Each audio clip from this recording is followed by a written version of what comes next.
Hello. Right, this is the real start of the stream. 12 minutes past 8.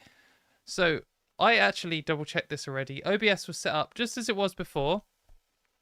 And then it reset the default bit rate, in case you ever get this, to 10,000 kilobits a second, which obviously nothing can achieve. And then I've set it to 4,000 and now it's fine.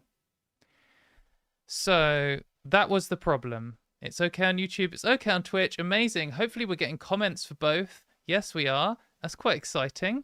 Hello, everyone. It's good to see people. I think you get like different symbols if you're talking on Twitch or YouTube, so that's exciting. Feel free to hop over to Twitch if you usually spend your time there rather than YouTube. But if not, welcome to YouTube. Great. Okay. I'm sorry for that embarrassing and frustrating start. It just winds me up so much, you know, when you double check everything and then you're so ready and then it literally went wrong at 7:59. Like, that's just so cringe. Right, now we just got to get everyone who gave up in the first 10 minutes to come back. But it's fine. Let's do a little hangout to start with, and then we'll get on to the things that I want to talk about, as I have a whole bunch of stuff that I want to rant about, of course, as usual. Yeah, we lost 50 viewers. I'm not surprised. I wouldn't stick around for that kind of rubbish. So massive shout outs to the 112 viewers on YouTube we have at the moment. And what's Twitch saying? I don't know if you know how to tell. 16. Very exciting. Thank you very much for everyone who stuck around. I swear it's going to be good. Or it's going to be at least as good as last week. So if you thought last week was terrible, it's going to be just as terrible as last week. But yeah, all right. I'm gonna blue sky it out and let everyone know that we are here. Okay, tech issues sorted. Come watch live on Twitch and YouTube. Excellent. So what's everyone saying? How's chat doing?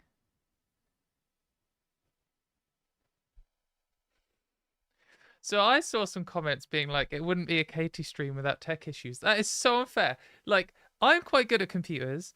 I got a degree in electronics. I do computer stuff all day. And I'm so set up here. I've got my whole like studio set up. I'm triple checking everything. And it's true. Why do my streams... No one else has tech issues. It's just my stupid computer. But it's okay.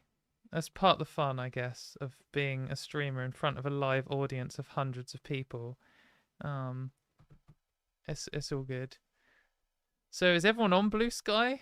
Have you managed to move over yet? Where are you from Twitter? I presume that if you're here, you might know me from Twitter, but maybe you just know me from YouTube or even from Blue Sky. A post on Blue Sky is not called a skeet. I'm never calling it a skeet. I'd swear this is like anti-Blue Sky propaganda. I'm never going to skeet in my life. What a horrible word. It feels like some kind of parasite you might get. Like, oh, did you know Katie's got skeets?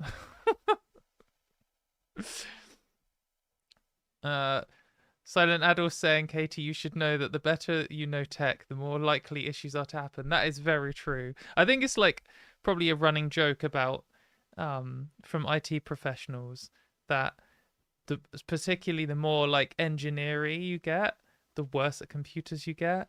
Like the people I work with literally like design computers for a living, and lots of them have just no idea what's going on with computers at all. I feel like I'm one of the more literate not calling out my colleagues at all, they're all amazing, but I do feel like I'm one of the more computer literate people just because I know like how to use hotkeys and stuff. So I think if you work in IT, you probably get very frustrated at engineers.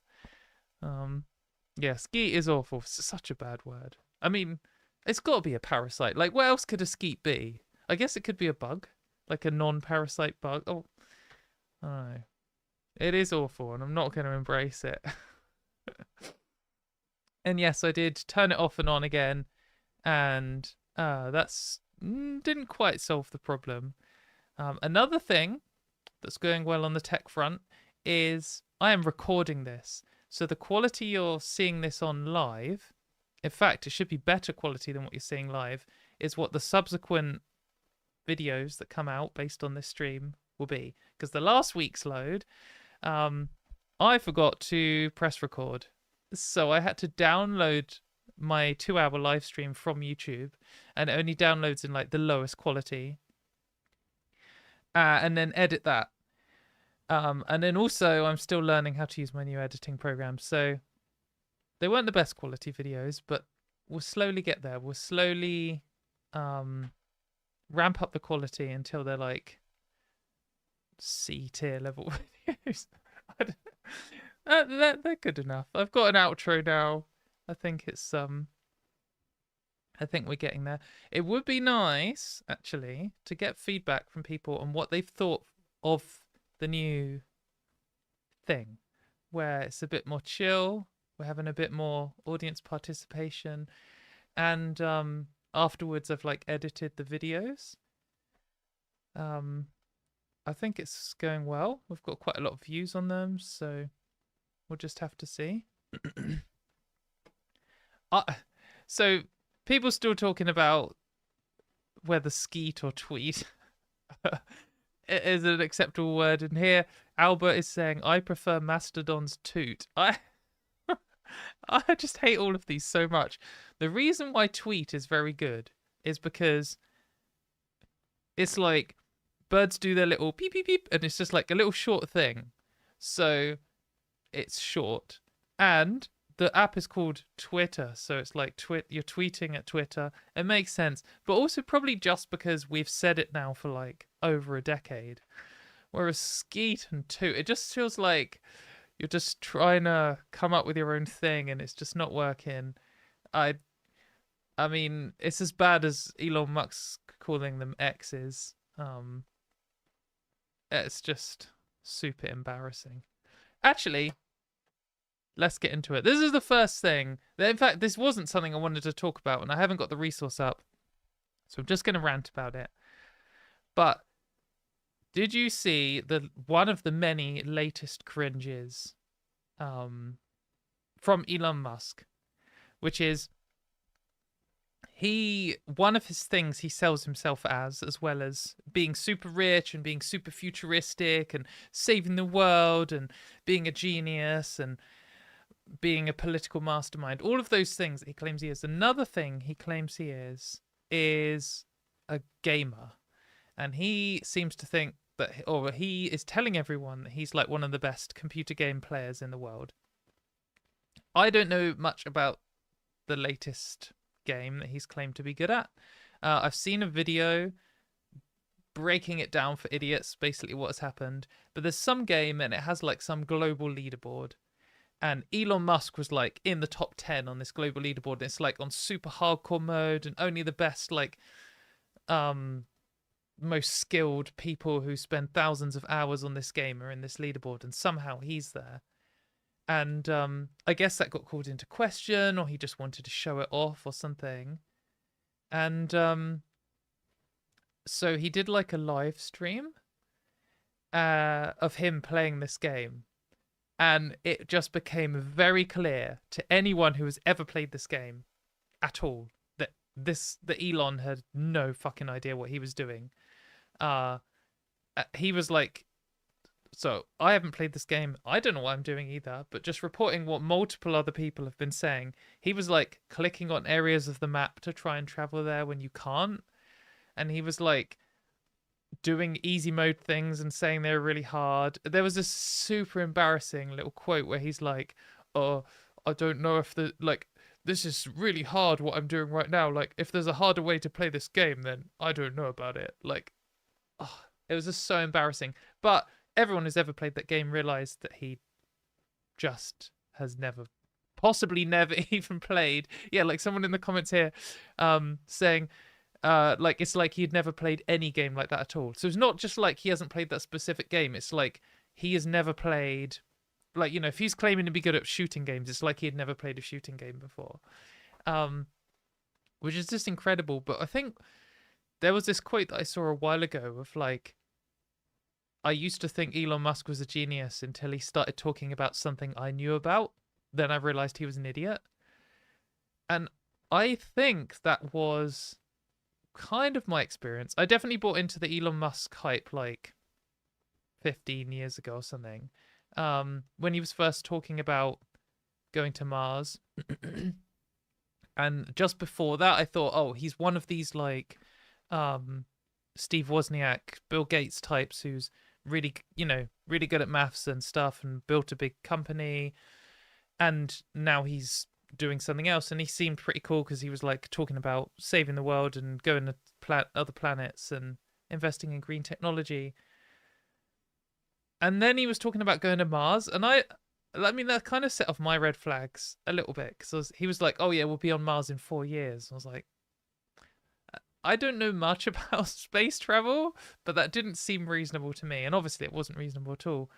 But then when he started talking about software, like he did this thing, and this might not mean much to people who don't do software, but he got all of his employees to print off their code, like on paper, so that he could review it, which is truly the most insane thing ever.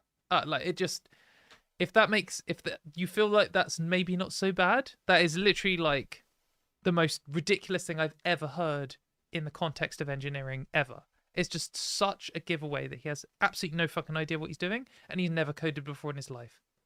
Like I wouldn't be surprised if he had genuinely never coded in his life from just that single action.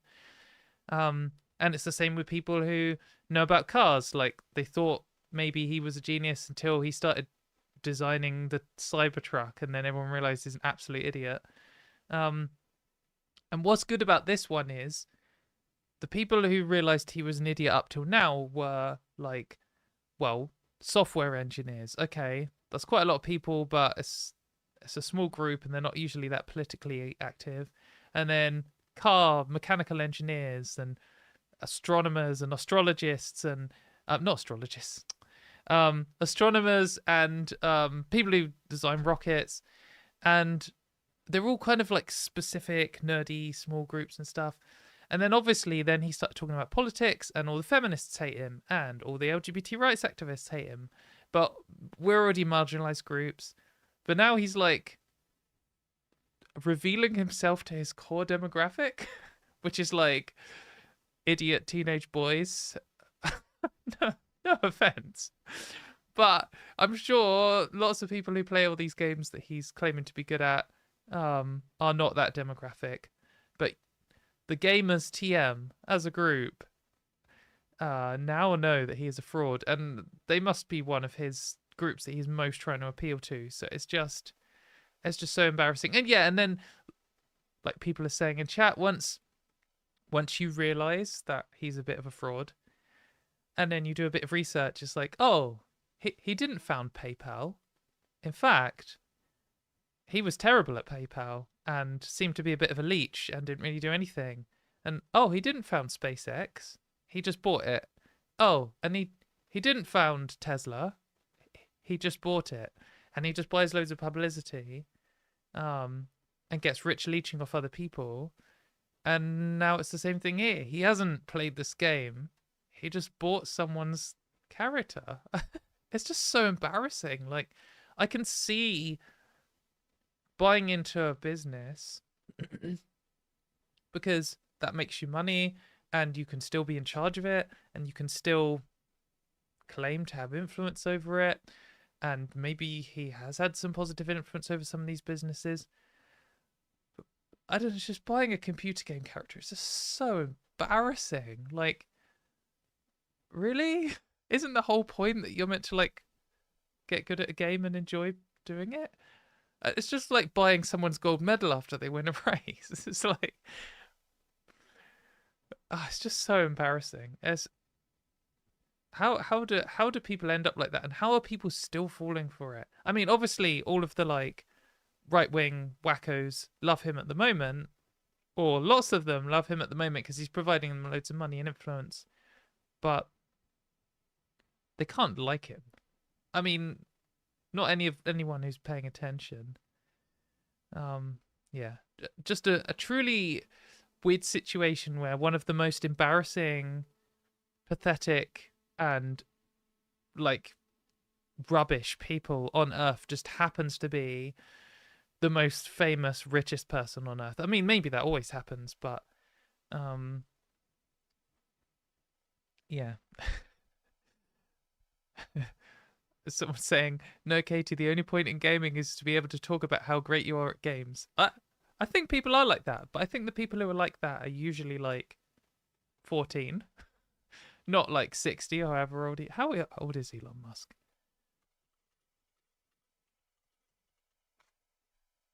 53. 53. Okay. I did think he was older. He looks older. Anyway, so that was all a bit embarrassing. Bit of a tangent. It's only tangentially related to LGBT rights. But that's just because most LGBT people realised that he was a fraud a while ago. Actually, I did a cartoon about this earlier. Let's crack out the cartoon. On Blue Sky, which you should be on in order to help organise trans rights, but also because you could follow my cartoons account, which is rubbish. So here was my shit cartoon on this very topic. So there's a gamer saying, "Wow, I can't believe Elon Musk knows nothing about video games. He must have been lying this whole time. Oh well, at least he knows about cars, rockets, software, and politics." And then the mechanic and engineer's like, "Wow, I can't believe Elon Musk knows nothing about cars and rockets. He must have been lying this whole time. Oh well, at least he knows about video games, software, and politics." Etc., etc. But then here we've got the trans person just being like he's an idiot and a fraud. And I do think that particularly of these like right-wing grifter types, the trans community, TM, does seem to be onto these people much quicker than everyone else. And it's because one of the first things you do in 2025, or for the last 10 years, if you want to start up the grift train and you want to like cover over your sexual assault allegations, or you want to cover over your fraud scandal or something like that, or when you offered to pay for sex by buying your own employee a horse or whatever, when one of those things starts coming into the media, one of the best things you can do is start hating on trans people, because you will get instant political backing from the entire right wing. We have like no platform, no voice at all. We can't fight back. We're an easy target. There's like centuries of prejudice against us that you can just nicely latch on to. And you can just treat us as subhuman and not even the centrists care. So as soon as someone starts being really horrible to trans people, we've just seen it 100 times before. Oh, it comes out, or they say they just have concerns about trans people, they put their foot in the water, or they jump straight in and say something inflammatory about trans people in order to deflect from their sexual assault allegations or whatever. And then they do the same grifter train. Everyone's like, "Oh no, they just have a different point of view. Why aren't you listening to them? It's just a middle-aged moment. Oh, blah, blah, blah." And then they slowly spiral, or sometimes quite quickly, get to the point where they're like, Graham Linehan, Elon Musk, J.K. Rowling. Like, it's just the same slippery slope nonsense every single time. Very embarrassing. There's a is it Cassandra of Troy? Is it of Troy? Yes. So Cassandra, in Greek mythology, was a Trojan priestess dedicated to the god Apollo and fated by him to utter true prophecies but never to be believed. In modern usage, her name is employed as a rhetorical device to indicate a person whose accurate prophecies, generally of impending disaster, are not believed. And that's like the trans community. When someone starts following all the gender criticals or starts donating to anti-trans MAGA stuff or something, this isn't just them being a centrist with one wrong opinion. It's like the tip of the iceberg of us revealing that, finding out over the next decade that they're just a shit person around. And Elon Musk is an example of that. And we are an example of flagging him as someone who was an idiot quite early on. Anyway, let's move on to the first thing I actually planned to talk about. Now let's just see what everyone's saying here. Okay, yeah, we're just chatting. J.K. Rowling didn't do anything with the horse. Don't sue me, J.K. Rowling. I do not know whether J.K. Rowling has done anything with a horse in her life or not. There was some story about Elon Musk, horse, something like that. Here we go. Let's get this up. Let's get back to a reasonable zoom. Come on. Windows. SpaceX flight attendant said Elon Musk exposed himself and positioned for her sex. Documents show the company paid for her silence. Is this the one? The billionaire founder exposed his penis to her and offered to buy her a horse. The attendant worked as a member of the cabin crew on a contract basis for SpaceX corporate jet fleet. She accused Musk of exposing his erect penis to her, rubbing her leg without consent, and offering to buy her a horse in exchange for an erotic massage. Fucking hell, that's just so grim. I wasn't laughing at the horrible sexual harassment. I was laughing at the just ludicrous situation where you're so rich that you're like, no, don't tell everyone that I sexually harassed you. I'll buy you a horse. Like, oh man, demented. Just so weird. Anyway, the first thing we're going to talk about today that I've actually planned is so Australia and New Zealand did a review of puberty blockers and came to this completely different conclusion than what the UK one did. What a surprise. An independent review into gender-affirming care for children has found out that puberty suppression treatment is still safe, effective and reversible. The New South Wales government commissioned the report in the wake of a Four Corners investigation into Westmead Hospital's troubled gender clinic. Okay, so it acknowledges that puberty blockers are safe, effective and reversible, but calls for more long-term quality research, acknowledging the strength of evidence is low. So that's like exactly what we would expect from an actual independent review that wasn't just some sham run by a gender critical person, like what the UK had. And this isn't like the first of its kind. This isn't like, wow, Australia's done something and it's totally different to the rest of the world. No.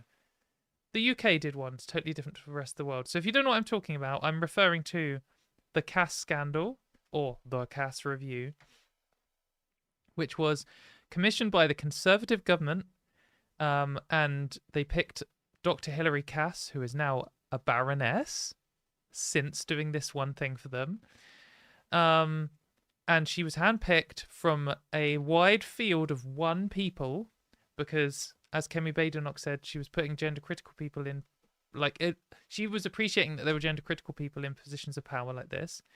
And she looked at hundreds of pieces of evidence and just said, I'm not counting any of that.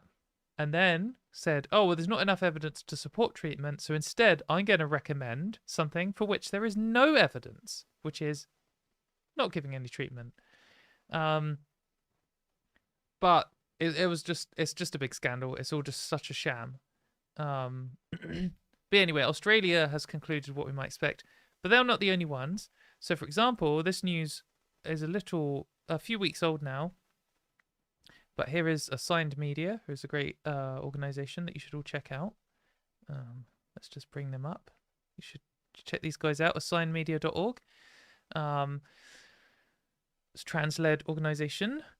But the France also did one. So it's the French Society of Pediatric Endocrinology and Diabetology also commissioned an independent review of trans healthcare for children. And it came to exactly the same conclusion that the Australian one did, which is completely different to what the UK one did. So it reached a series of recommendations that essentially indicated that medical transition for youth Oh, sorry, that's the CAS review. The CAS report reached a series of recommendations that essentially indicated that medical transition for youth should be all but eliminated. But the French Society of Pediatric Endocrinology and Diabetology, SFEDP, did its own one and came to the exact opposite conclusion. A consensus position was reached regarding the multi-professional nature of support for trans youth, the prescription of molecules aimed at inhibiting endogenous hormone secretion, and the use of gender-affirming hormone therapies, as well as the importance of offering gamete preservation, non-hormonal aspects of support, and various considerations, including ethical ones, were also discussed. So what's going to keep happening is a bunch of countries are going to do a similar review over the next couple of years. And they're going to come to one of two conclusions. One of the conclusions is going to be like France and Australia have come to, where they've managed to actually have an independent review. And they're going to go, you know what? There's not as much evidence here as we'd like, so we recommend there should be more evidence. But all of the evidence that we do have points towards this being effective, and all of the evidence we have points towards if we were to stop this, it would cause harm. And that doesn't mean that they won't find more evidence in the future, pointing in slightly different directions. It doesn't mean they won't discover new medicines, etc., etc. But what it does mean is there is no evidence at all to support banning or blocking this healthcare or blocking research into this healthcare. And all the evidence we do have points in the same direction. And so countries are either going to come to that conclusion, or they're going to come to the conclusion that the UK did, which is a politically motivated one, because that's one of the culture war things that people don't like at the moment is trans healthcare for children. And they're just going to say, oh, there's not any evidence at all, so we are instead of helping people, going to recommend conversion therapy or doing absolutely nothing. And they're going to just hope that you don't say, but is there evidence for that? Because the answer is no. They have zero evidence to show that it would be safe to stop doing these treatments, zero evidence to show that it would be safe to do conversion therapy, or trying to talk these children out of being trans, or to just leave them on their own, just abandon them. All of that stuff, there's no evidence to support that being anything but harmful. And the evidence we do have all points in the same direction, saying this is probably the right thing to do, and it's helping people. So it is incredibly frustrating that the UK, where I live, where lots of you live, has managed to become like one of the leading forces of misinformation on this. Like the CAS review, the CAS scandal, regardless of it being clearly politically motivated and just rubbish, it's still the output of like the UK, which is still something that countries have to take with some credibility. So they're all going to have to reference this, and we were just one of the first to put out this round of reviews.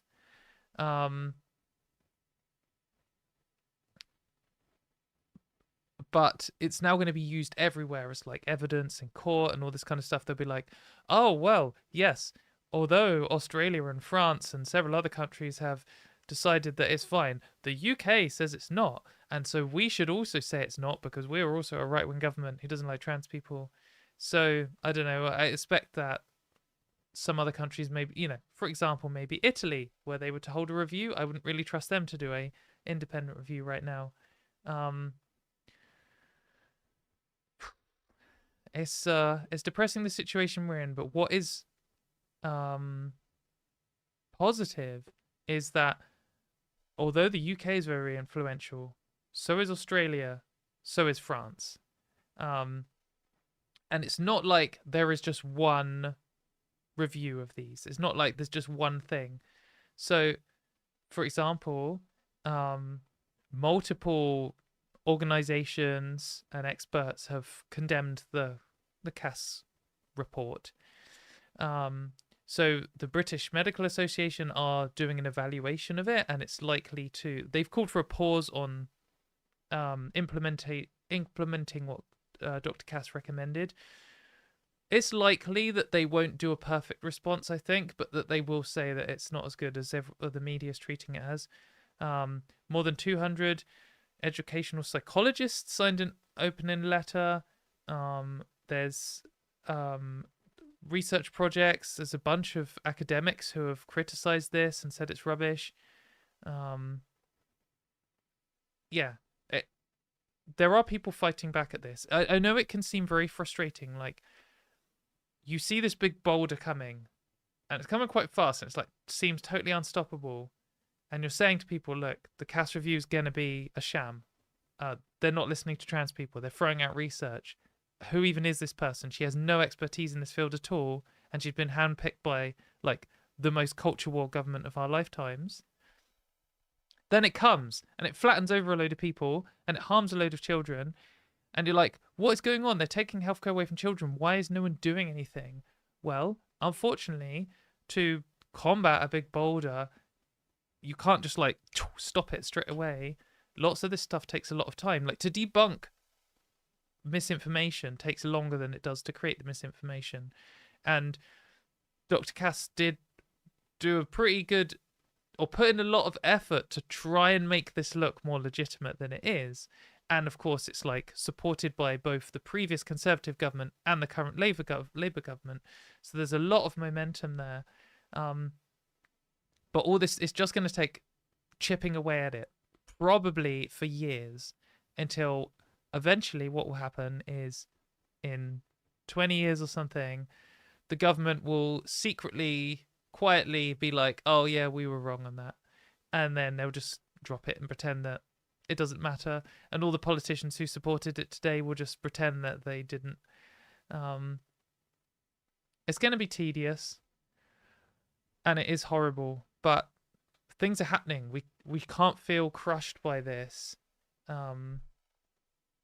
This isn't the end. It's not the end of trans healthcare ever. This is a temporary block in the UK which is going to cause real serious harm and ruin real children's lives. But then we're going to fight back and overthrow it like we have before. So hang in there, everyone. It is a little bit depressing, but yeah, so Grimbeard here saying, if the Cass review was submitted to a credible academic journal as a systematic review paper, it would not pass peer review. Yeah, it is rubbish. Like, I've seen a lot of people criticizing the style of language, the tone, the quality of the writing and everything, as well as obviously just like completely dismissing studies arbitrarily and just saying they're not going to be taken into account. Yeah, it is pretty terrible all around. Can I share a link to the page? Yes, I can share a link to all of these pages. I will try and remember to put them in the description. But let's wham this one into the YouTube description. So, how easy is that? I'm sure it is easy. Somewhere I can do this. Maybe I need to do it afterwards. Oh no, edit video. Here we go.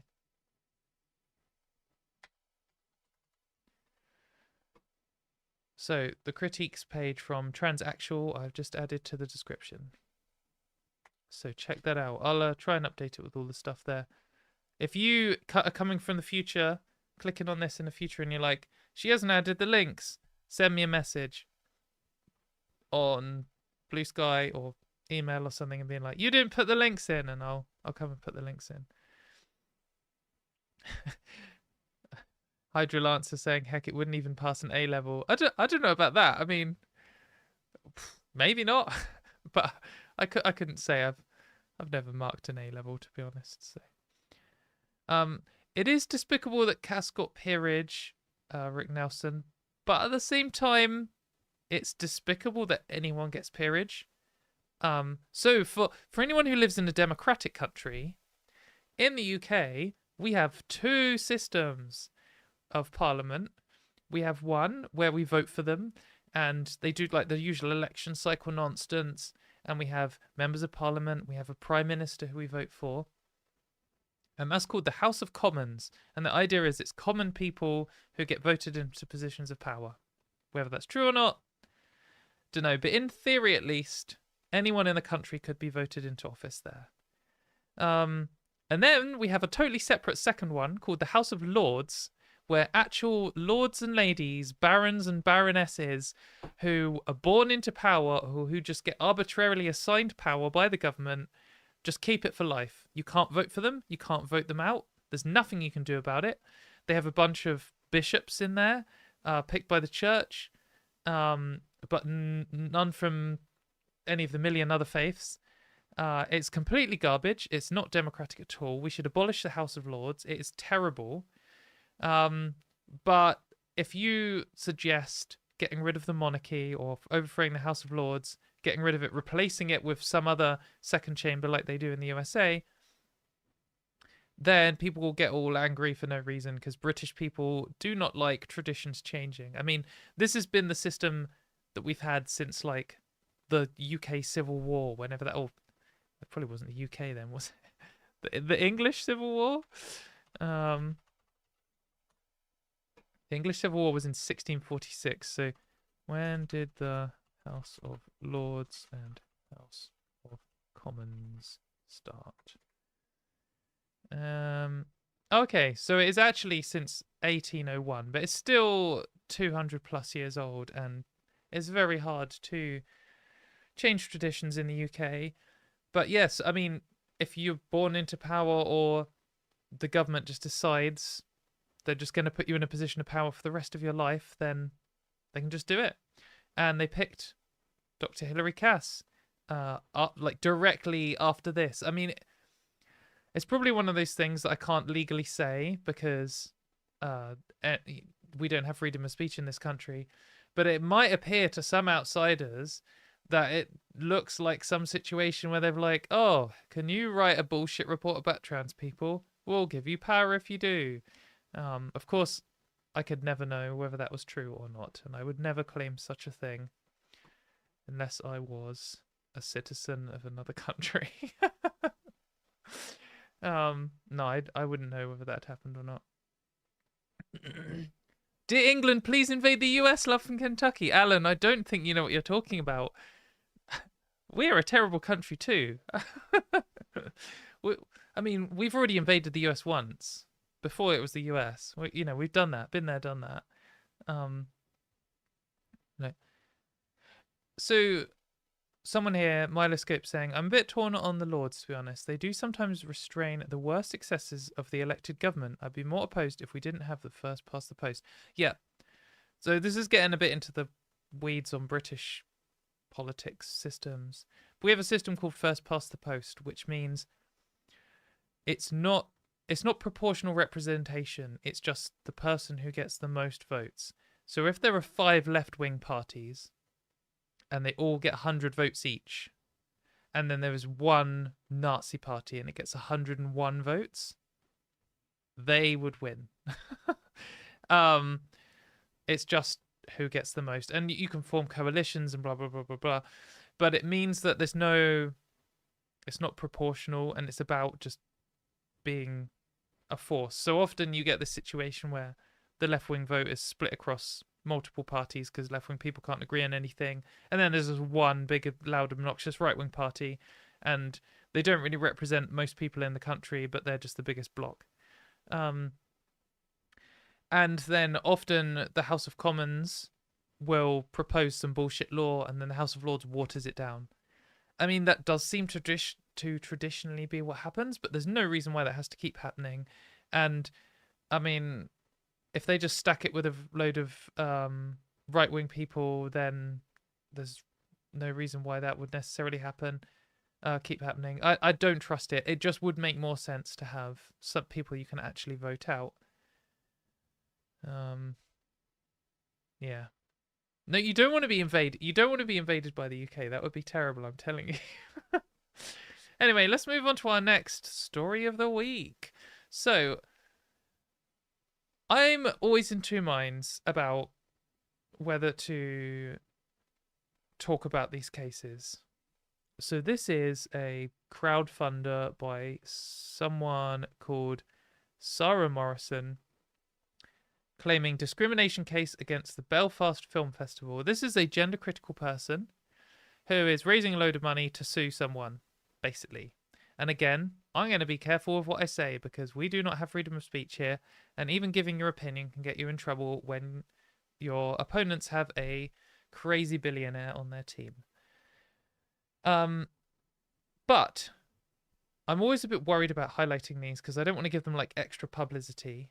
But this person has already raised £32,000. And it's going to end in 2 days. I don't know. It's hard to know. But this is just one of many. There have been so many gender critical cases, and lots of them raise a load of money and then just nothing happens. Or lots of them raise a load of money and then they pay a lawyer and then the lawyer does stuff and then nothing happens. I mean, most of these amount to nothing. And lots of them have a big hype cycle. J.K. Rowling hypes it. She donated to this one. The Times and the Telegraph hype it, and this, the person at the center of it will get like a spread page interview or whatever in a newspaper, and then it kind of goes quiet and disappears. And sometimes it's like Marion Miller in Scotland, who disappeared, like was the center of the gender critical movement, at the center of a load of court case nonsense, and then she just suddenly disappeared and they all stopped talking about her. And then it just came up a few years later that she had been charged with some monetary crimes. I can't remember the exact term, and I'm not going to get in trouble saying the wrong one. But that's happened a lot, and a lot of them, they raise a load of money. One time, someone raised tens of thousands of pounds to sue me, actually, which was one of the most stressful times of my life. And then they decided actually they weren't going to do anything, and then they split the money up between like a couple of gender critical organizations, which are basically like, two bigoted people in their bedrooms who just get a big lump sum of money, and then who knows what happens with that. But anyway, I'm sure this one will be totally different. So this person says, until recently, I was the inclusion/audience development coordinator for Belfast Film Festival. I am a single mother and have been suspended from my workplace for holding gender critical beliefs. So, suspended from my workplace simply for holding gender critical beliefs. Wow. Okay. Let's have a little look at the start of this little sob story.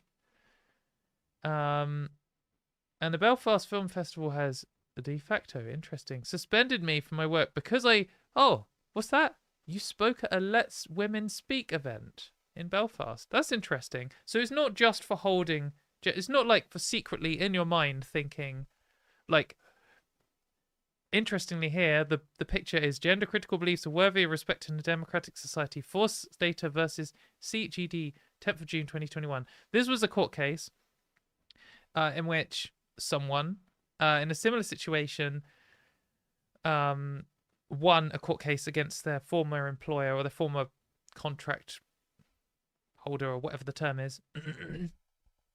And Mayor Forstater, at the centre of this case, argued that gender critical beliefs are simply believing that sex is binary and immutable. Nothing else.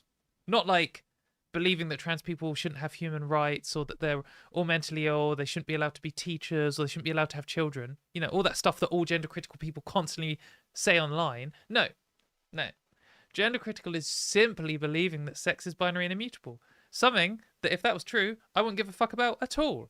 But it's always like, it was just for holding gender critical beliefs. And then it turns out you were speaking at a rally, and I mean, this is like a hate rally, basically. This is the Let Women Speak events are the Posey Parker / Kelly J. Keane Minshall rallies. This is the one that in Australia they had all of the neo-Nazis turning up, doing the salute, holding a banner, which this would probably get me demonetized, but fuck it. Holding a banner that said "Destroy Pedo Freaks" on it. Like, people at these events have said all crazy things like conspiracy theories about vaccines and calling to remove basically every right under the sun for trans people, suggesting that we're all sexual predators, etc. Obviously, Kelly J. Keane, who organizes these, she's not subtle. She's one of the few gender critical people who is not afraid to actually speak her mind. And she'll say, she doesn't do any of this, oh, I have concerns, or I'm just holding gender critical beliefs. She's just like, oh, trans people are men and they should be banned from having human rights. So, I mean, that isn't a direct quote. But so it was actually, so you're the inclusion coordinator, and now you're speaking at a rally like famous for being like an anti-trans hate rally, basically. At least that's how I would view it, in my personal opinion, and how I think the majority of the LGBT community would. And then let's just go to the case updates and just have a little check here. Correction and clarification. That's interesting. In the original description of the case outline, we stated that stated that Sarah had been suspended from her workplace for holding gender critical beliefs. Okay, so that just a reminder. They might have originally stated, but this is literally the description. This is the little tagline. And have been suspended from my workplace for holding gender critical beliefs. Okay, so what's this update saying? In the original description, blah, blah, blah. That is not quite accurate. Interesting. Sarah faced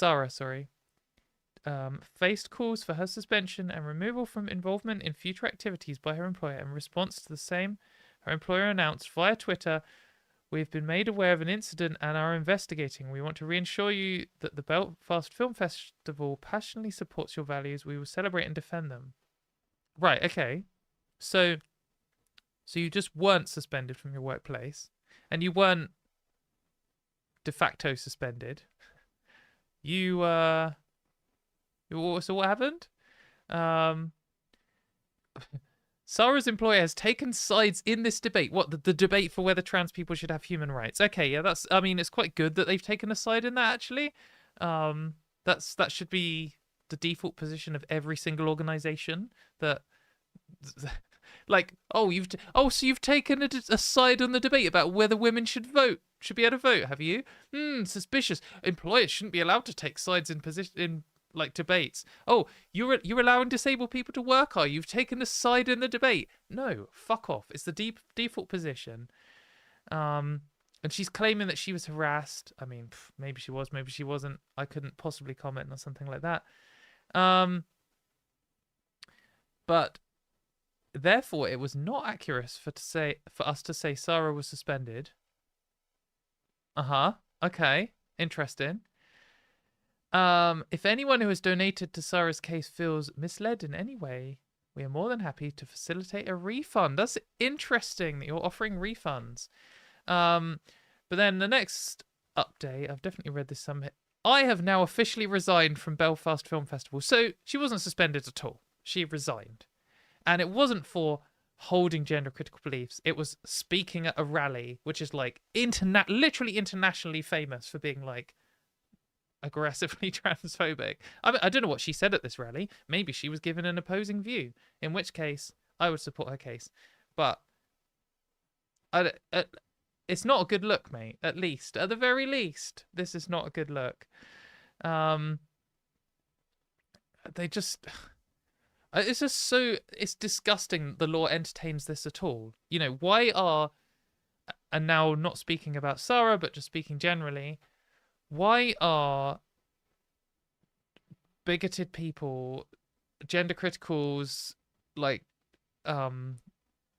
white identitarians, or all of these groups, why are they allowed to go to like harassment rallies where they call for people to have their human rights taken away, which is horrific and is harassing of an entire minority, and then get mild pushback for it or get told to fuck off, not even fired, by the way, and then be able to like sue people and start throwing around huge sums of money?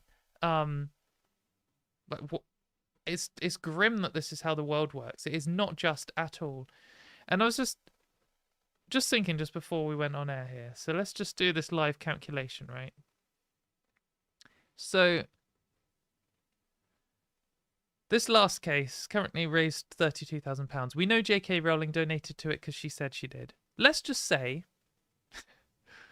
to paint J.K. Rowling in the best light possible, let's say she donated £32,000 to this case. So if she donated J.K. Rowling net worth, okay, 820 million as of 2020. So she's probably richer than that, but we'll just do an 820 million, okay. So basically a billionaire. So what fraction of her wealth was £32,000? Let's have a look. So 32,000 out of 820 million. Okay, we've got this little number here. If we were to just times that by the average net worth in the UK, okay, median net worth UK is £300,000. That's a lot of money. That is probably higher than the net worth of everyone watching this, but that's because net worth, it involves your house, and there are a lot of older people in the country who were able to buy a house when they were younger, and now the house is worth a lot of money, and so that inflates the net worth things. But just say 300,000. Okay, so if your net worth was £300,000, what is the equivalent amount of money you would have to donate in order for it to be the same percentage of your earnings, or your net worth? Sorry, £12. So this case, bearing in mind that J.K. Rowling is so rich that your brain literally cannot comprehend that number, and she will never face a day of hardship in her entire life.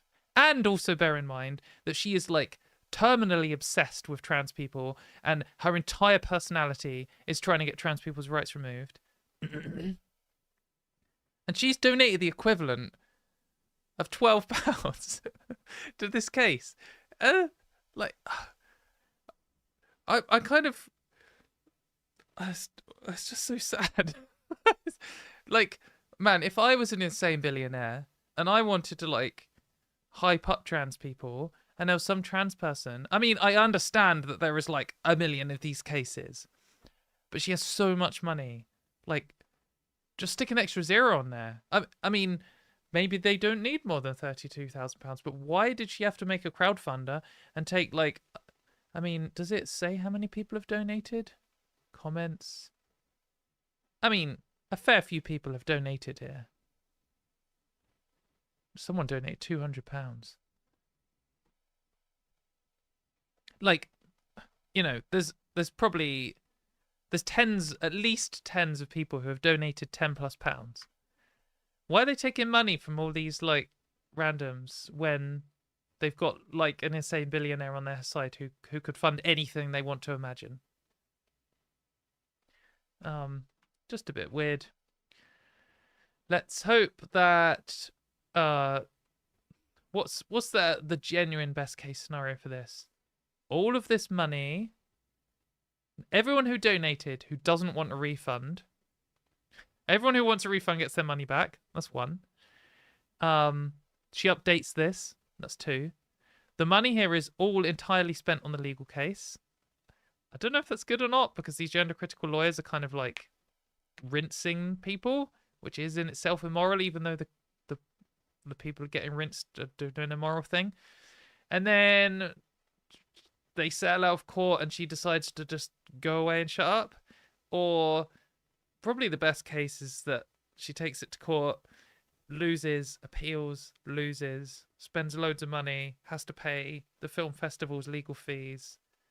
J.K. Rowling has to pay for them. Maybe that's the best case. We'll see. Anyway, let's move on to the next thing. Let's just see what everyone's saying first. I am trying to follow the chat. I'm seeing lots of love in the chat, and I'm very appreciative. But when I'm on a flow, sometimes I'm like, I read something and then I'm like, oh, I didn't think of that. And then I like stop. I can like keep it in one eye, but when I start thinking about it, I don't want it to kill my flow. But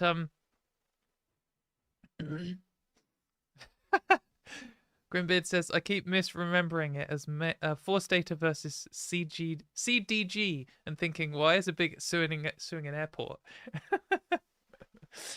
Well, they probably have. I wonder if there's a gender critical person who sued airport. Let's see. Gender critical sues airport.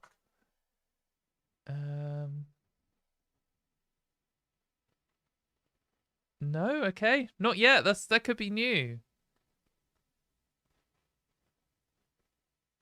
Ah, this is interesting. I haven't seen this one. Live discovery. This might be terrible. Oh, come on, Windows. Chair of Gender Critical Employee Network faces legal action. A lawyer who is chair of a civil service network representing gender critical employees is being sued by an unnamed claimant for saying that only women have periods. I don't think this is very exciting. But, yeah, seen. There's so many flipping gender critical organizations. So many of them. Like, the thing, they all seem to make their own one, I guess. But lots of them don't last very long. But Scene is one of them at the moment. They always try and conceal what they're up to. Sex Equality and Equity Network. It's a gender critical / transphobic hate organization. Like, that's why do they need to hide it? Scene is committed to the protected belief that biological sex is binary and immutable and must not be conflated with concepts of gender or gender identity. Like, what does that mean? Who cares? What that does mean is that they don't want trans people to have the rights we have today in the UK. So maybe if you said that, if you, instead of calling it Scene, you called it like Anti-Trans Anonymous, and you were like, we are committed to repealing the Gender Recognition Act and removing trans people from the Equality Act, banning their healthcare, and banning them from being teachers or having positions of power, then people wouldn't respect you as much. But then you wouldn't be able to hide behind the garbage Mayor Force Data rulings. So that is why. Anyway.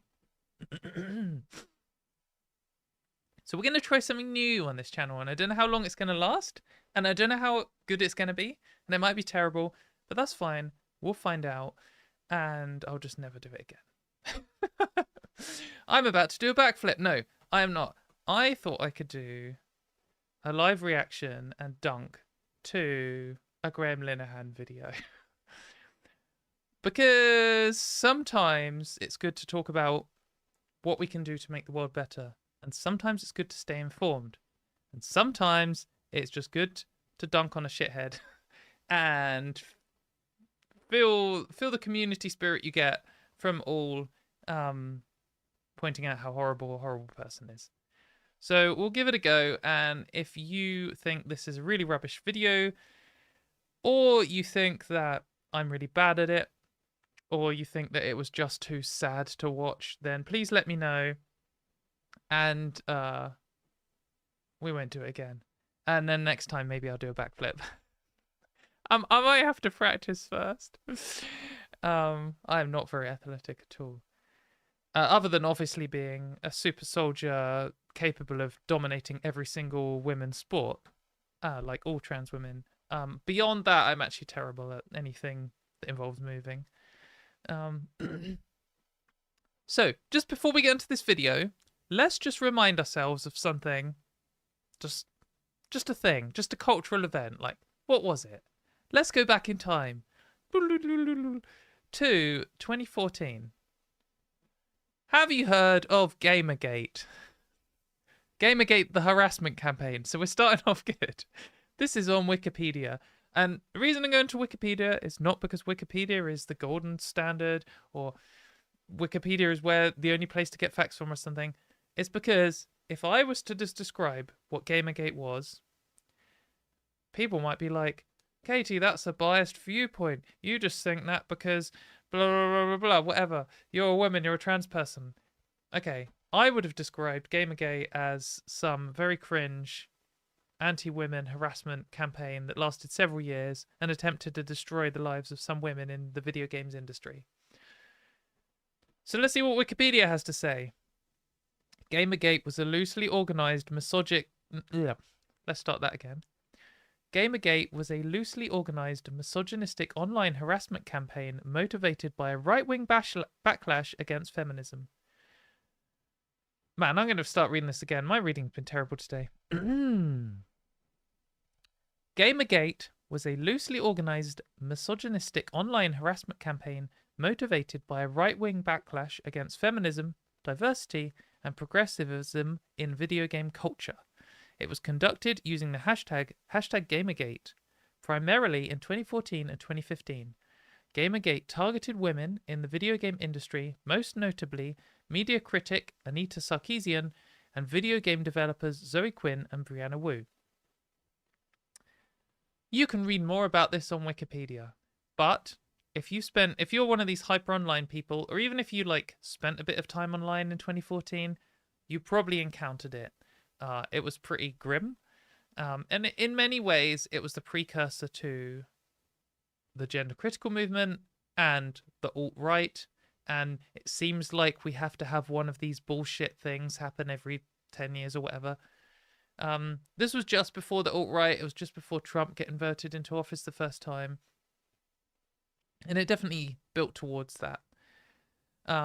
They had their own little, actually, we just believe that sex is binary and immutable thing, where they said they were just concerned about ethics in video games journalism and protecting the gamer identity in opposition to political correctness.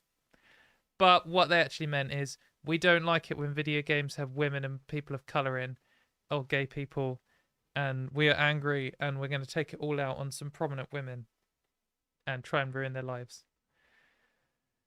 But interestingly, the protagonist of our story today, Graham Linehan, back in 2014, he was kind of on the right side of things.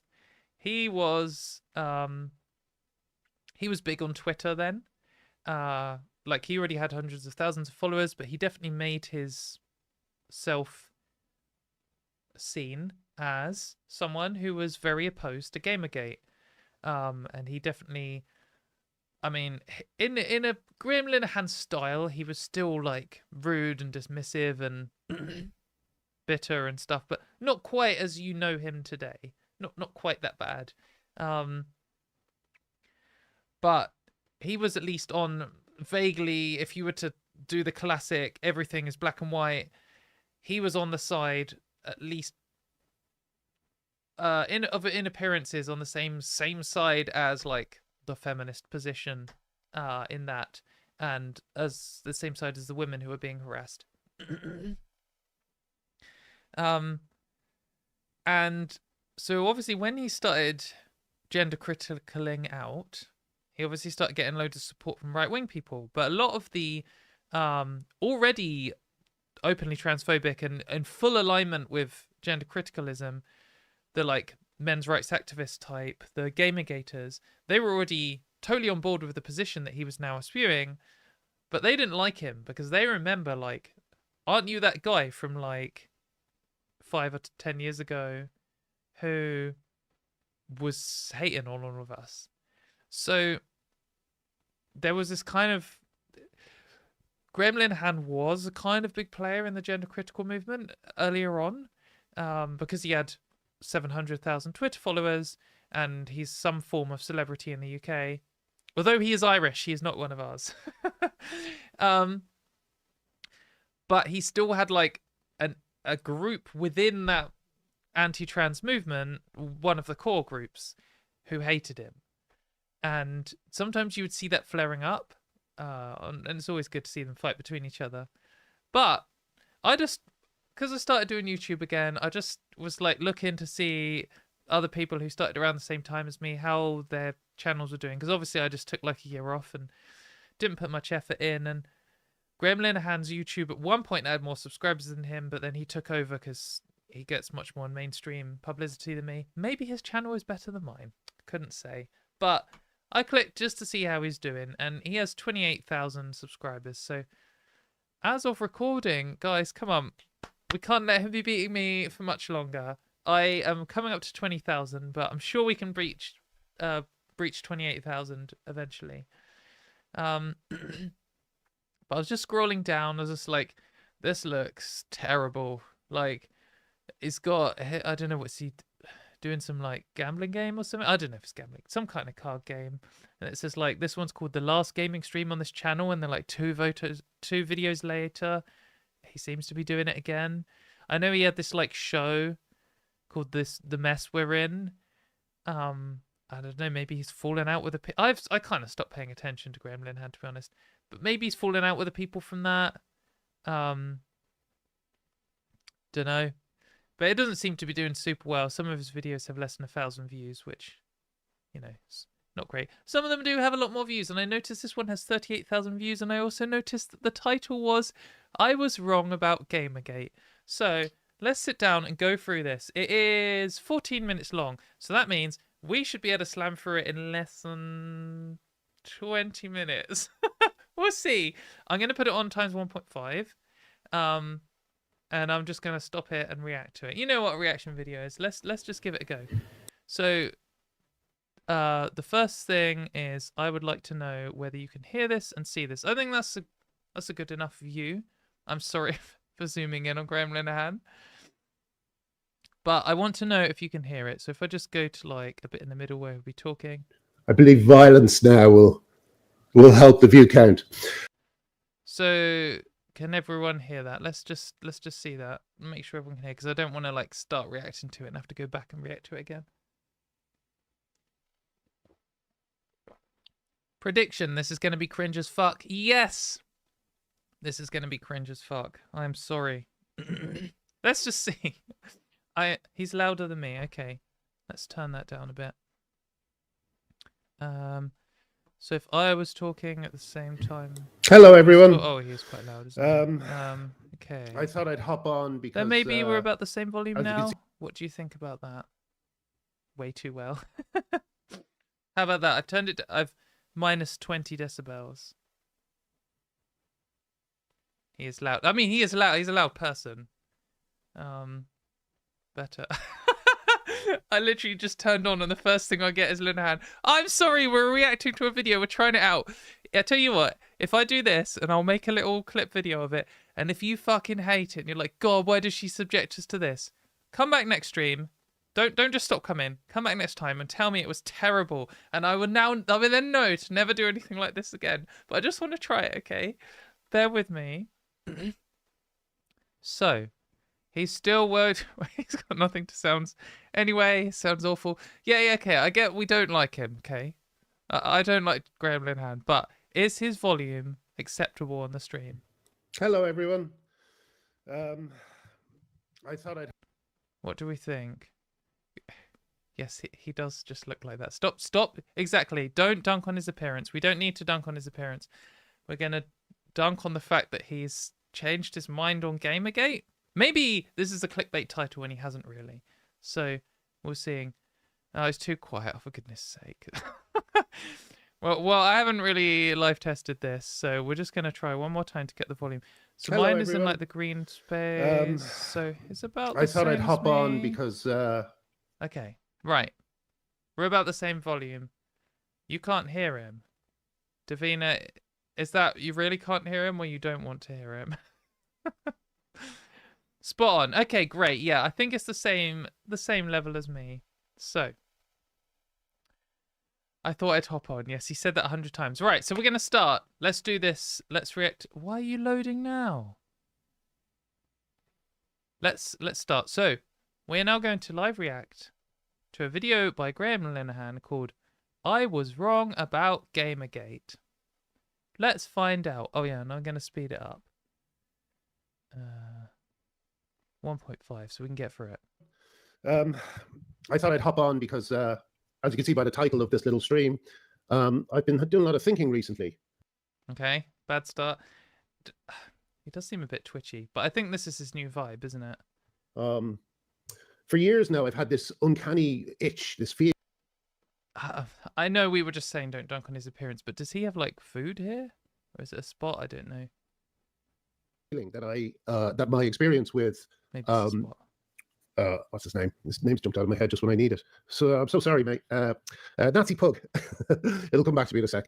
But I kind of apologize. Oh, yeah, okay. So I do know about this. Nazi Pug, I know what that is. So there is a guy who trained his dog to like salute when he said something anti-Semitic as like a TikTok video joke or something. And he was, I think, part of Gamergate or maybe on the Gamergate side. I don't know. But anyway, Graham Linehan was still in his transition phase at this point from hating on right-wingers to loving right-wingers. And he had a falling out with him. He's called Count Dankula, I think. And I think that is probably who he's talking about. It's to him because of my participation in his cancellation. Because at the time, I believe... Participation in his cancellation. What does cancelling even mean? He's not been cancelled. He has to say he's got a big platform. This guy. He did actually. I think. Oh man, I should look up the details for this, but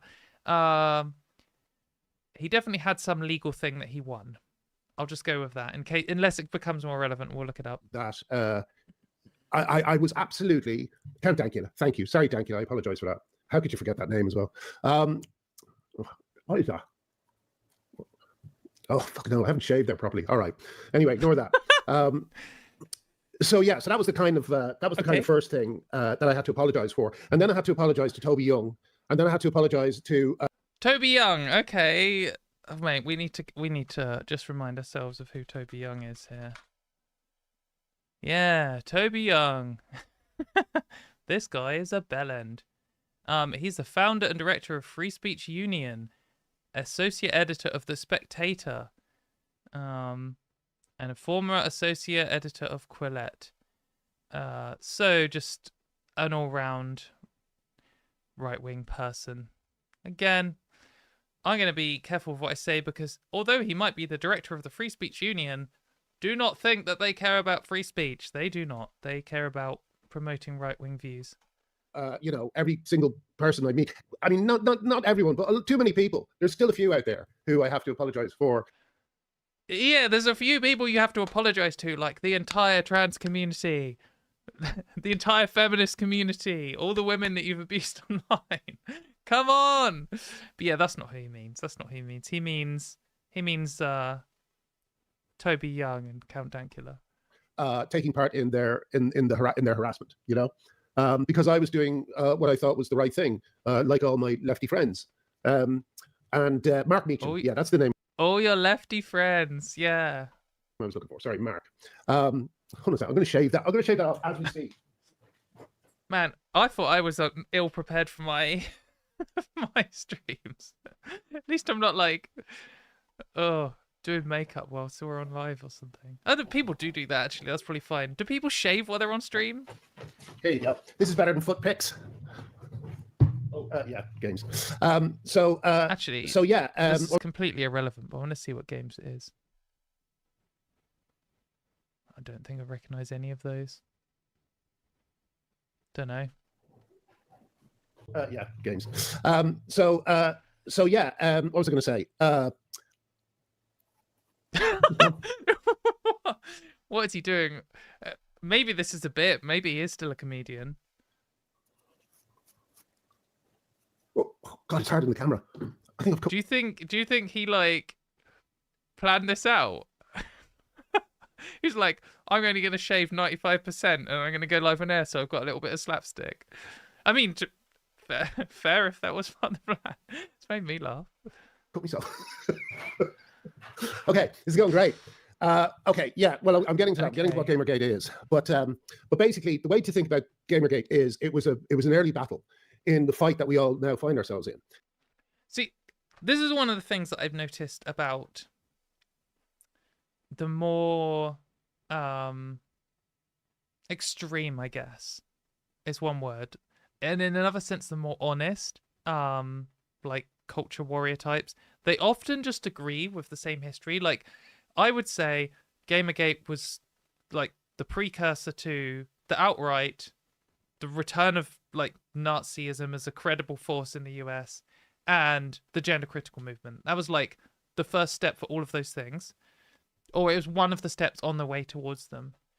And I think most of the like politically correct oh no, I'm actually I just have concerns that sex is a binary immutable, blah, blah.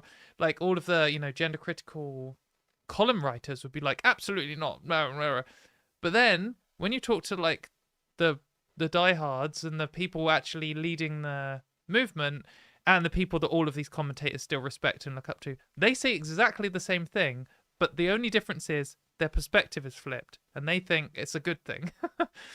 And I was kind of the reason this has kind of come up. Listen, guys, I'm just going to turn this off because I need to think, and I can't be distracted by all you lovely people saying hello. And the comments I have. I was going to say, how many lovely people did he have watching? Do we have comments? Do we have a chat replay? I mean, maybe streaming on Twitch as well. Live chat replay. There is none. Okay. I actually cut myself. Great. That's a few more views. I believe violence now will help the view count. But anyway, I'll tell you why I've been thinking about all this. Because recently, Rory... Very cringe. ...thingy on The Rest is Politics. He got into... I mean, he kind of made a... People are saying he made a fool of himself because he predicted that Kamala would win and he was very confident about that. But... yeah, I mean, that's not really relevant, but it is unfortunate that some people thought Kamala Harris would win and were very confident. I can't really share the glee at him getting it so wrong because I did the same thing for years. And the first time I did that was during the Gamergate fight. I can't believe I got myself. The Gamergate fight was when I... I'm sorry that this video is so disgusting. thought that I was defending women from right-wing gamers. And I've only kind of recently found out that a lot of the women I was defending weren't actually women. There are people like Brianna Wu, you know, who made no attempt to explain that he wasn't actually a woman at the time. Okay, so Brianna Wu is a woman, and she is one of the people mentioned here. And of course, she's trans, so Graham Linehan now doesn't support her anymore. Interesting how that works, huh? So, at the time, he recognized the misogyny that she was experiencing and realized she was a woman, or saw her as a woman, and then now he's been told that actually she's trans. Suddenly, the misogyny all didn't matter and doesn't count and has evaporated. Very suspicious. Time. So he came under this umbrella of it being a misogynistic hate campaign. There was another guy who I talk about in my book. What was his name? Super Space Girl or something. And, you know, I saw a photograph of him and he was a bald-headed guy with, you know, I think I said in the book, he looked like the kind of guy who would argue over whether Gandalf is a sorcerer or a wizard. I think Gandalf's a wizard. I don't really know, but... No. So I was defending all these people thinking they were girls being driven out of gaming. Oh, just, mate, get a plaster. It's disgusting. I don't know. I know that people have mixed views on Brianna Wu, but like it doesn't actually matter. Like, okay, sometimes even if you take gender critical people at their word, it still shows that they're just lying, because it doesn't matter whether you think that she is a woman or someone who looks like a woman who has the magic male essence or whatever gender criticals think, and that she's a man, which she isn't, because she was still being harassed by like a right-wing misogynistic hate campaign. She was still targeted by all these people saying horrible things, right? Like that's the bit that's bad. It's not like, you know, if it turned out, like, as far as we all know, Anissa Sarkeesian is a cis woman, right? She experienced a horrific amount of harassment. If it turned out she was trans, I mean, I don't know if she's had kids. Is not impossible, I guess. Does that mean suddenly all of the things she's experienced were justified or didn't happen or weren't misogyny? No, makes no sense at all. It's a completely nonsense position, but he's able to justify it. Like, this is a classic gender critical thing. They'll see something horrific happening, and then when they learn the target is trans, it's good. Doesn't matter. I'm going to time this so I stop bleeding just as the video ends. I thought that I was doing what I actually am doing now. I thought I was defending women's rights. But How do you know you're doing the right thing now? If you believe, right, you thought, even in your little world, right, okay, you were so hard in on this. Like, you were calling people things. You were being quite aggressive about it. You were making this your whole online public persona. And you truly believed you were defending women's rights, okay? And now you're doing exactly the same thing. You're being quite aggressive about this. You're going all in, and you truly believe you're defending women's rights. And you've decided last time you were wrong. How do you know you're not actually wrong this time? Wait, theoretically, you could be wrong about both.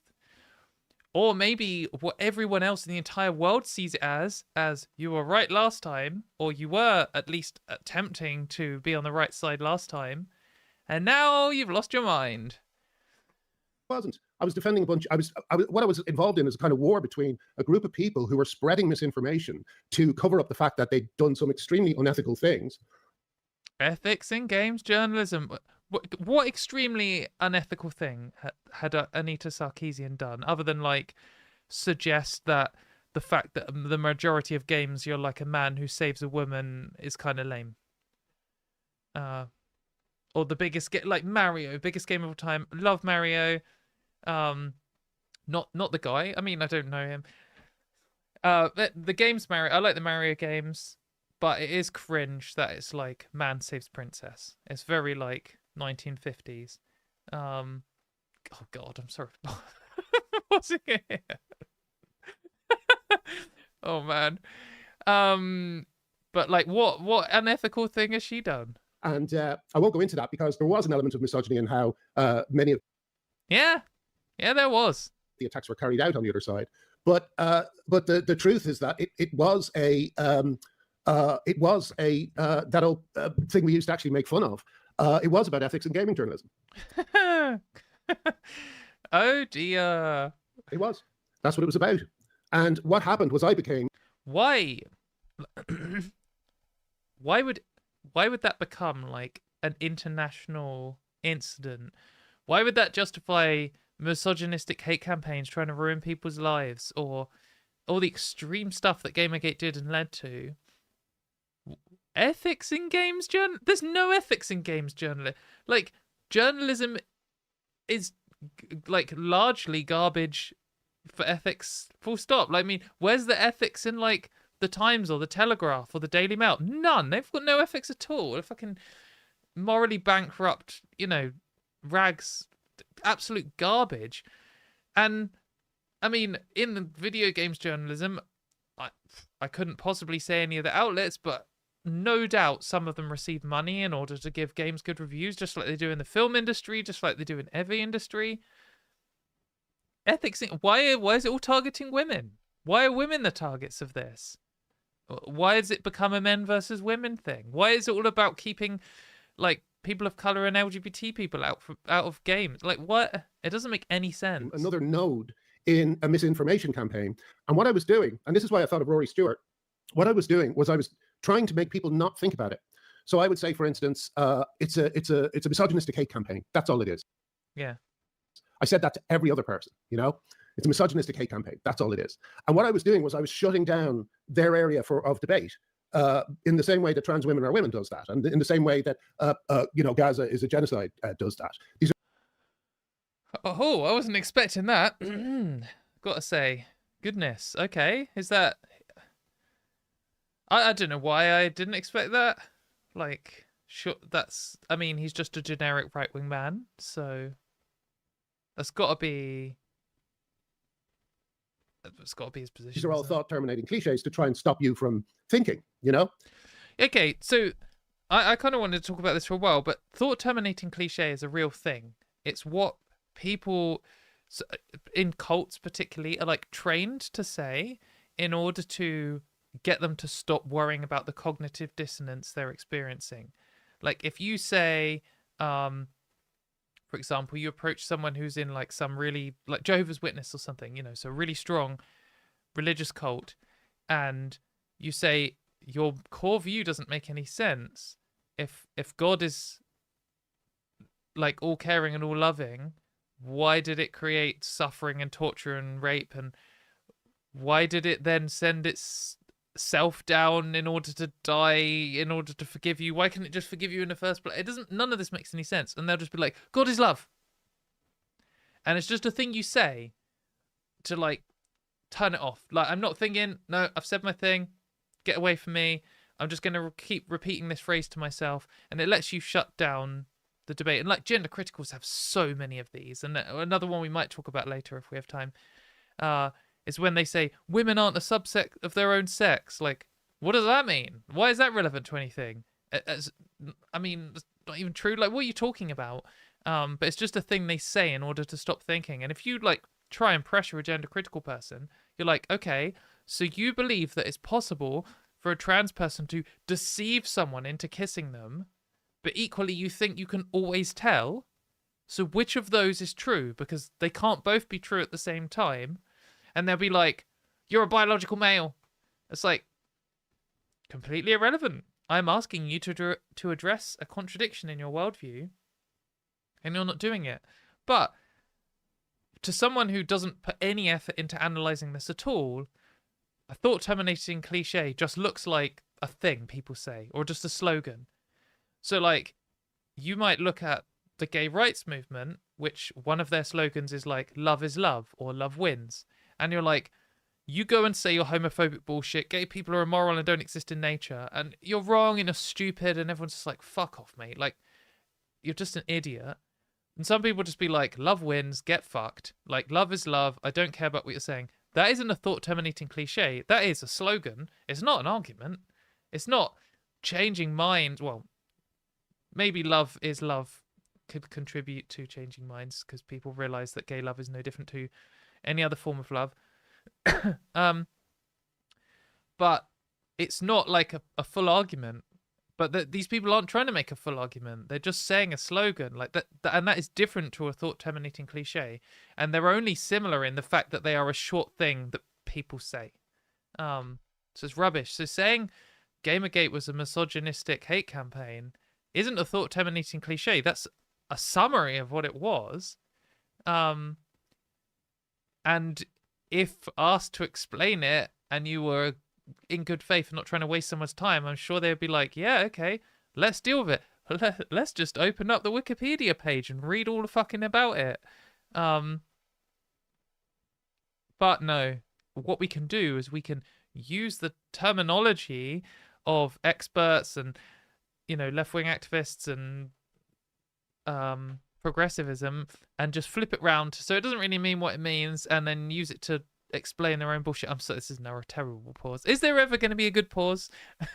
And that's what I was involved in. And not only was I trying to stop other people from thinking, I was trying to stop myself from thinking, you know? Because if I had stopped to think, I might have to admit that I'd been part of a great injustice. And I now believe I was. I was part of a great... What great injustice are you part of? My goodness. Great injustice. That's what Gamergate was. And a lot of the people involved in Gamergate turned out to be right. If you look at the ridiculous recent Dragon Age game, which has a 2-minute cutscene on respecting pronouns, that's exactly what they were worried about, you know?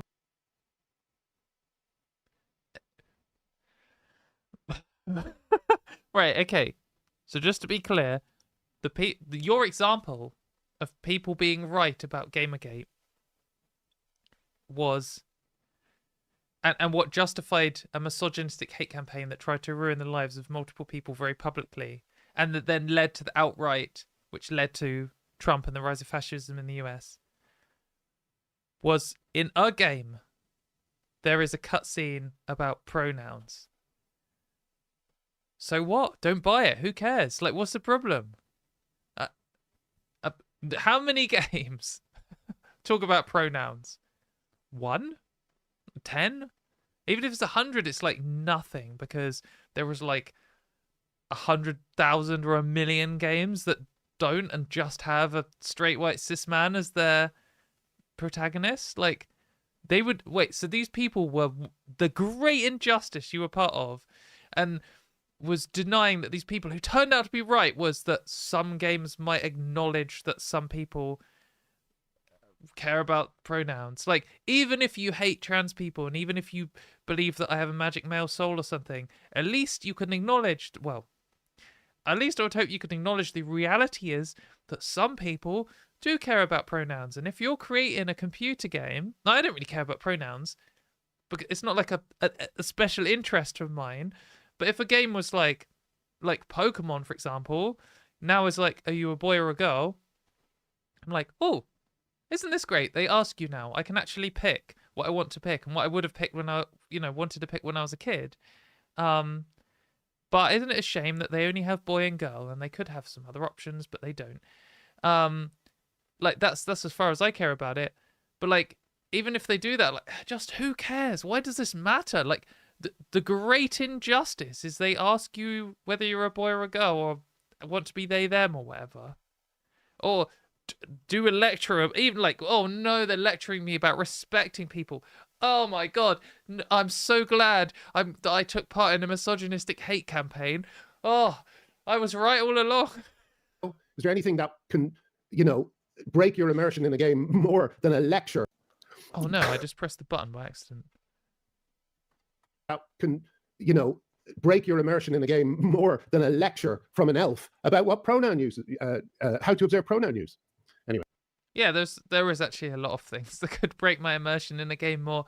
The only reason that this breaks your immersion in a game, but like some comment, like lots of games will make comments about how slavery is immoral or something, and these weak like historical references, or about how women can be main characters now and stuff.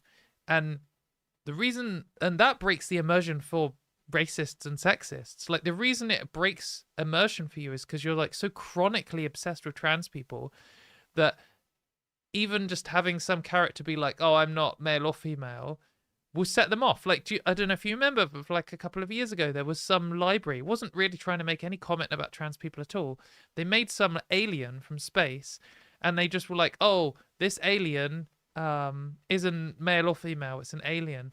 And the gender critical flipped out, and they're like, you're trying to promote trans ideology. It's like, wait, so we can't even imagine a sci-fi alien. We can't even come up with a kid's story which might think of on different worlds where they might, they might actually have this thing. Like, even on Earth, we have things that aren't male or female.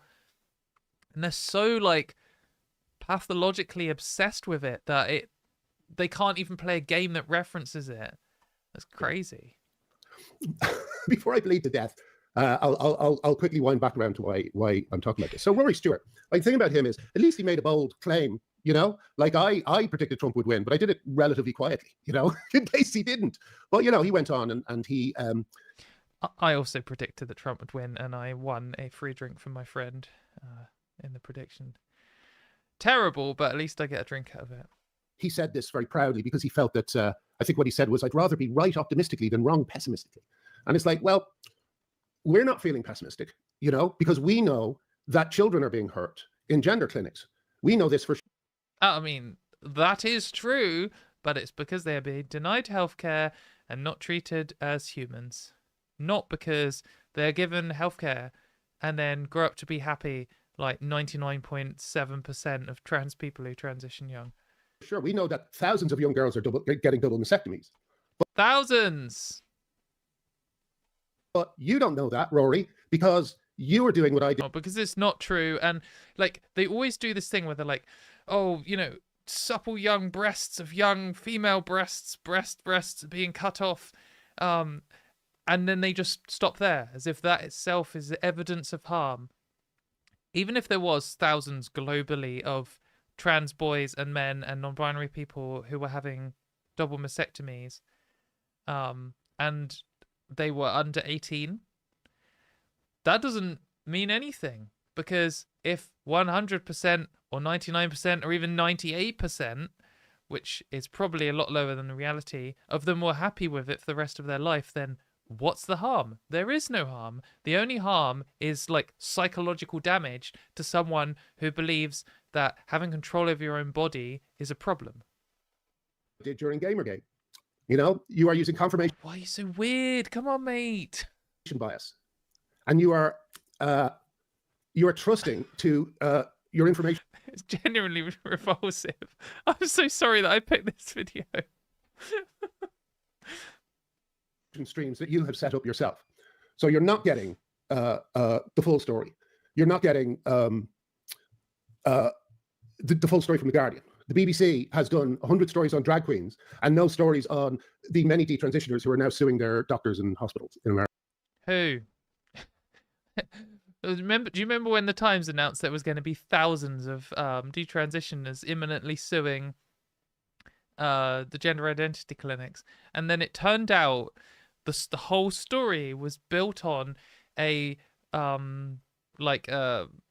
don't know what they're officially called, ambulance chaser firm, basically a law firm which just tries to find people where they can sue medical institutions, had put out a thing saying, we are looking for anyone who might want to sue. There could be thousands of you in the country. And then it ended up getting none. America, you know, BBC hasn't been reporting on it. So of course you don't know. Because it's not happening, mate. And also, like, why would the BBC report on it? I mean, the regret rate for transition is like less than 1%, less than 0.5%. And the regret rate for like knee surgery is like orders of magnitude more, 10% plus. And the BBC might do a story on that. It might be relevant to do a story on that. I mean, people don't know that. But there are thousands of medical procedures and they all have a regret rate, and most of them are much higher regret rates than transition.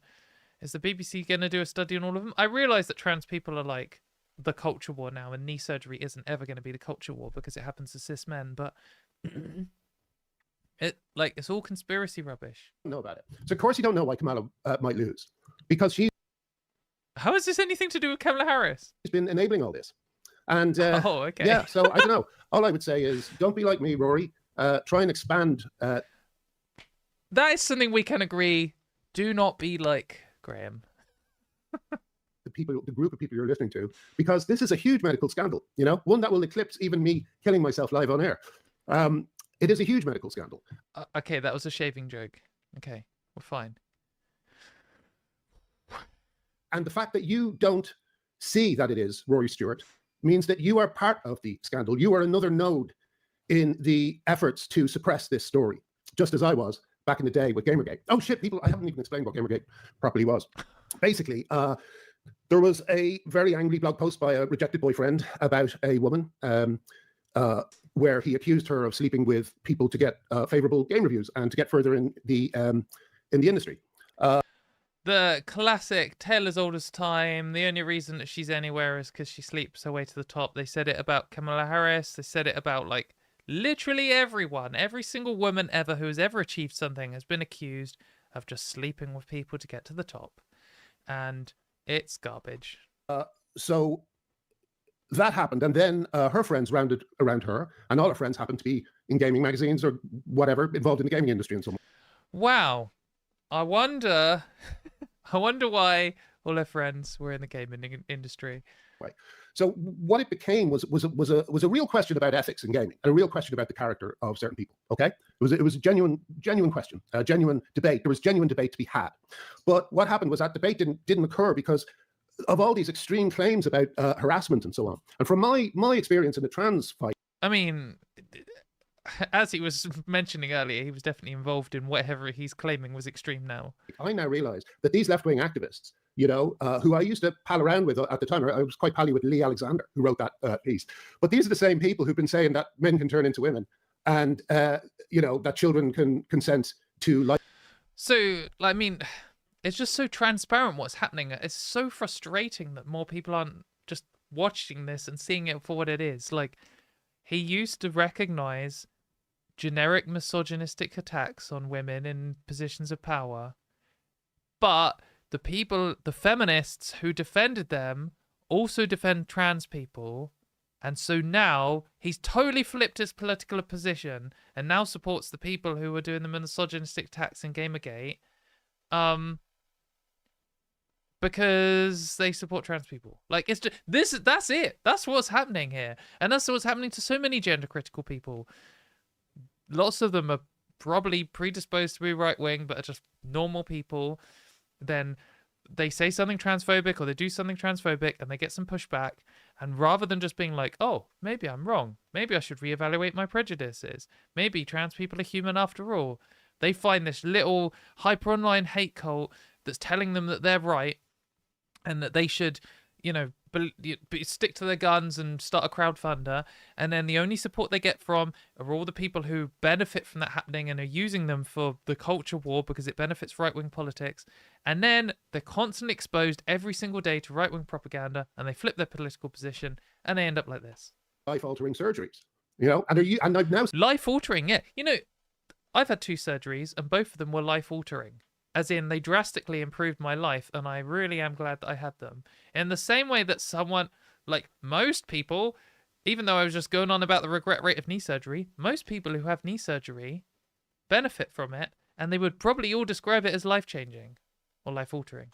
I suspect they're using the same tactics of reputation destruction on people involved in Gamergate that they used on me. Yeah, okay, so now this is a more personal reason. And that is kind of true. I mean, when someone supports a cause like Gamergate, sometimes they're going to just say it outright. They're going to be like, I mean, at least some of the people doing the Gamergate stuff were like, I hate women, they shouldn't be in video games. You don't need to destroy their reputation because they're making their own reputation. But if you're someone who's like, oh no, it's just about ethics and games journalism, and yeah, I know I did donate to this misogynist crowdfunder, and yes, I have been on this other dickhead's podcast, and yes, I do actually support the whole movement, and yes, I do routinely share random abuse videos against Anita Sarkeesian, like, I'm just a concerned centrist, I just, you know, just have a different opinion, and then so you're like, no, this person's a dickhead, look, you tell everyone, like, no, do not take this person at their word, they are lying. They are doing what, like, J.K. Rowling did in the early days, where she's like, oh, I'm just having a middle-aged moment. I just have a disagreement. I just have a different point of view. No, you're a wacko, like, just like all the rest, but you're just too much of a coward to say it out loud. And that's, like, that is reputation destruction, because you're trying to hold a garbage, immoral, horrible viewpoint without any consequences.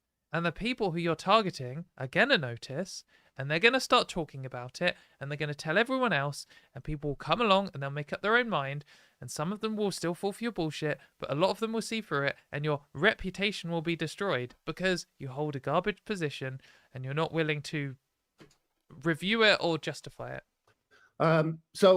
Yeah, and that is exactly what happened to Graham Linehan. I mean, like, he holds gender critical views.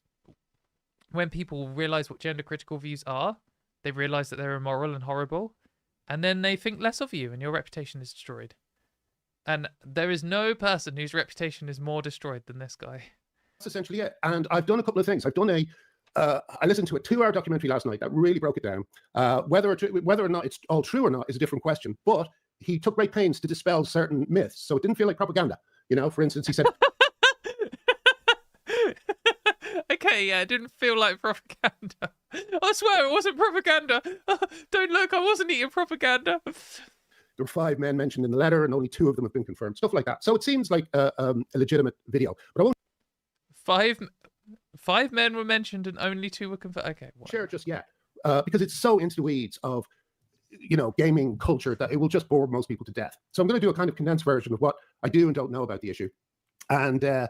Yeah, I'm going to just see if I... And also, I'd love if people could send me any piece that they think is fair on the issue, you know? Nothing partial. I just want the whole story, so to speak. So yeah, anything you can send me. I'm fascinated by this now because I think that this led directly to what we're going through now, which is this great convulsion where the elites, like Rory, have just... The elites. Interesting. I mean, again, this is... I kind of agree that Gamergate did lead to the culture war that we're experiencing now about LGBT rights, and abortion and immigration, and the return of the far right. Like, it did lead to this. And the difference is that I still think it's bad. and he no longer thinks it's bad. Discovered that they have no idea what's going on because, as I say, they're only being given a partial story, right? So yeah. It's just absolutely crazy. Like, probably the most insane thing that he believes is that gender critical views are not being given media and publicity and stuff. Like, absolutely ridiculous. The single most mental claim you can make. Like, to say like, oh, you know, man, it's left me speechless. To say that you simultaneously believe that you can't tell who is trans or not and that you can tell who is trans or not is ridiculous. But it is not as ridiculous as saying that gender critical people aren't getting platformed. The media is like, especially in the UK, is like unanimously gender critical. You get like one or two neutral or positive trans articles, usually written by a cis person, usually that are very short and that just have to focus around, you know, good vibes or trans persons, how their lived experience, rather than just laying out all the facts. And there are multiple gender critical politicians, there are multiple gender critical journalists at like every single newspaper, there are gender critical like people, and just every media organization, every single level. Donald Trump's fucking gender critical. Elon Musk is gender critical. The previous entire government in the UK was gender critical. Wes Streeting, who's the new in charge of the NHS, is gender critical. Like, all of these, it's just fucking everywhere. What are you talking? The only side of the story you're getting is the gender critical one, and you still can't fully win people over because it is garbage, and people know. People see through it.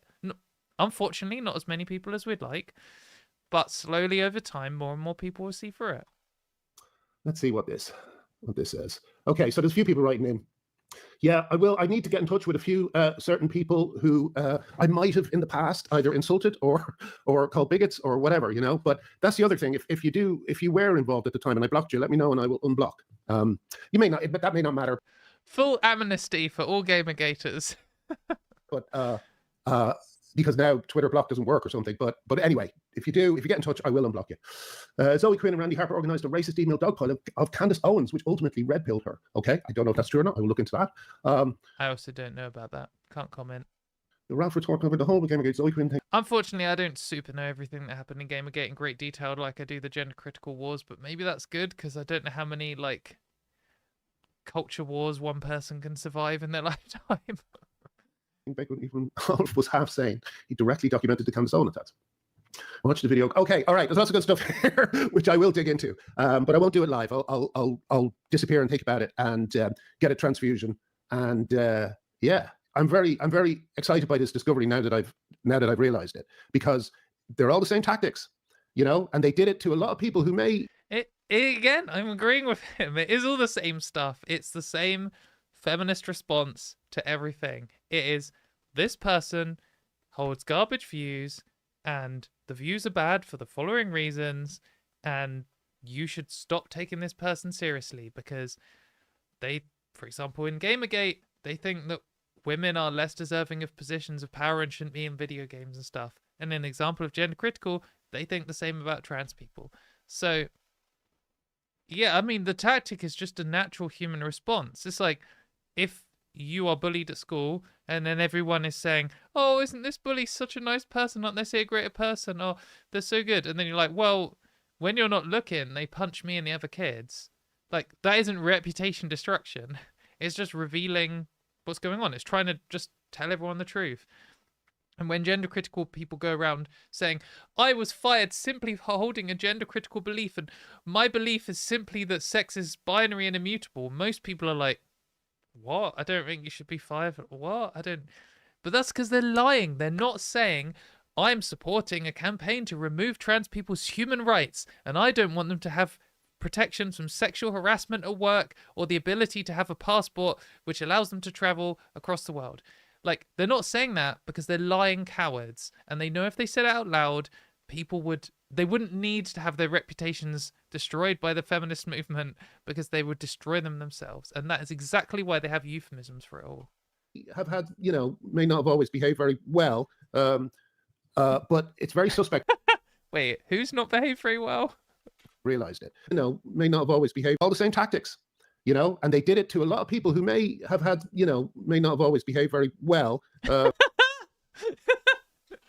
or maybe some of the people in Gamergate and the gender critical movement haven't behaved. Maybe not behaved very well. You know, just a little. They were a little bit naughty. You know, a little bit silly sometimes. They weren't very nice to a couple of people. But it's very suspect the way certain people were got rid of. You know, very suspect. So yeah, I'm going to look into it and report back with my findings. And yeah, thank you very much for joining me tonight, and I will see you all soon. Bye.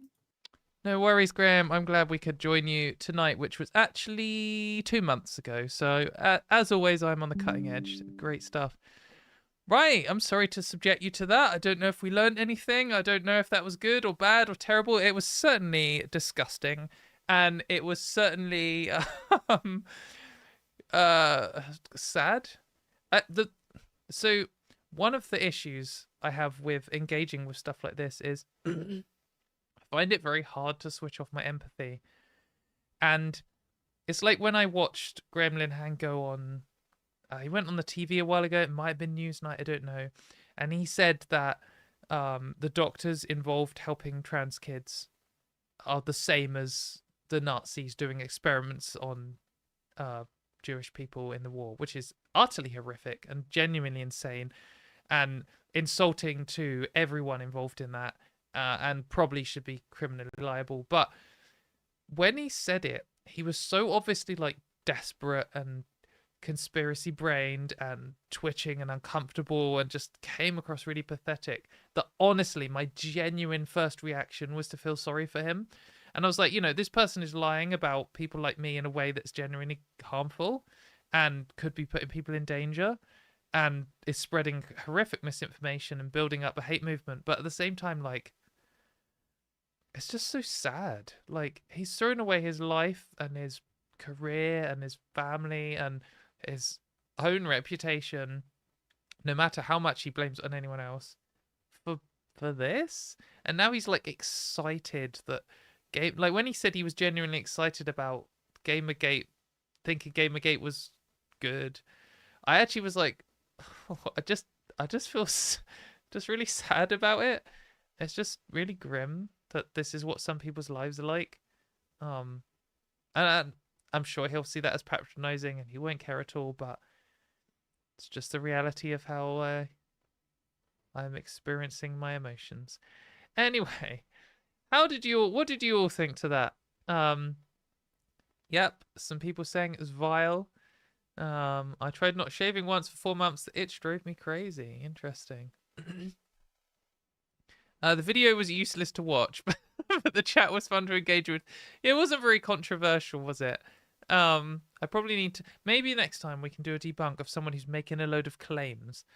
If you're interested in that, we can certainly do one of those. If you try to hurt us, you'll hurt all of us. Brianna Wu. I don't know if that's the Brianna Wu in the chat, but if it is, hello. We were just on your Wikipedia page.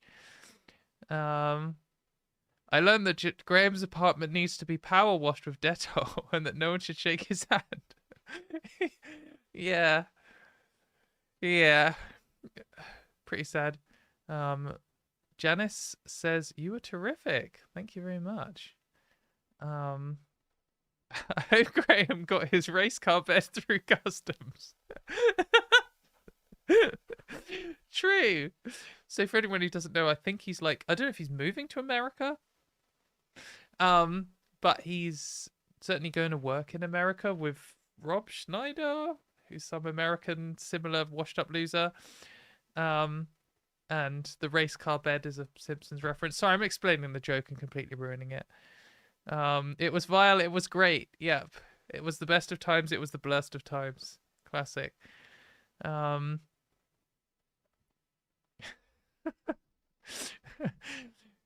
Goodness, I'm not going to read out some of these things, but it's making me do a chuckle, that is for sure. It was a lot of incoherent yammering, probably from both of us, to be honest, but hopefully more from him. Like those extremely pathetic characters on British TV shows. I mean, modelled after reality, of course. uh, the reputation about British people being stammering idiots isn't 100% wrong, is it? I mean, yeah, they're modeled in reality to some degree. Though, again, just to be clear, just to be fucking clear, mate, Graham Linehan is not British. He is Irish. And I'm sorry, Irish people watching. I know that there's a lot of history between Britain and Ireland, and I'm not just trying to commit crime against you. You're fully welcome to tell British people in entirety and me personally to fuck off. But also, this is the rare occasion when we can say, actually, that horrible person is not a British. So we've got to take our moment to to be proud of that. It's like Elon Musk is not British. He is a terrible person who has come over to your country and has tried to destroy your country, Americans. But he's not one of us. It's amazing. So yeah, good stuff. Did I cover the Florida prison situation? No, I haven't. I don't think I'm going to cover it this time, but we'll try and cover it next week. It is very depressing and very horrific. I definitely should talk about that. That is a good point. Rob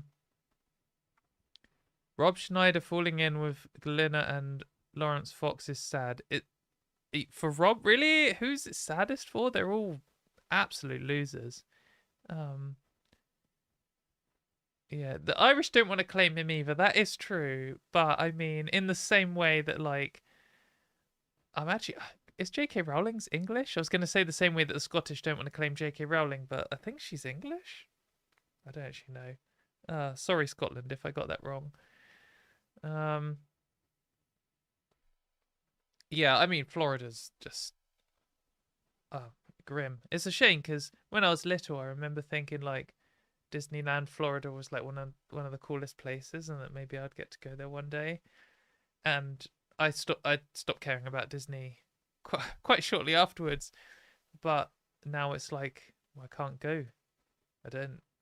It almost feels like, I can't go to some countries and various places in the world because of my safety, and now also Florida is like on the list. I don't know. I don't want to fearmonger about Florida and trans people who live in Florida. I feel like I need to talk to some people from Florida before I fully hold a public position on that. But it doesn't look good from where we're standing. Anyway, so I wanted to cover a couple more things before we wrap up. Oh, I'll cover at least one more, and then I'll see what the vibe is and what my energy is. So the next thing that I wanted to just cover was, last week we mentioned about creating some kind of Wikipedia / database for like trans rights arguments and studies, and how we wanted to like collect the studies together. I have done very minimal work on this, but I had quite a lot of people respond to me saying that they thought it was a really good idea, and also offering their help. We had lots of people saying they know about medical papers and they know about science papers and how to translate them for like the public. We had people saying that they were software engineers or know about databases, who saying they could help. That's great. I'm sorry if I haven't replied to you yet. I'm still like amassing this stuff. But we also had some people reply with some ideas. There aren't many on this list, so this isn't like the full sum total. So if you're gender critical here to laugh at how rubbish this is, that's fair. It's pretty rubbish so far. But I literally have spent like 5 minutes on this, collating it so far.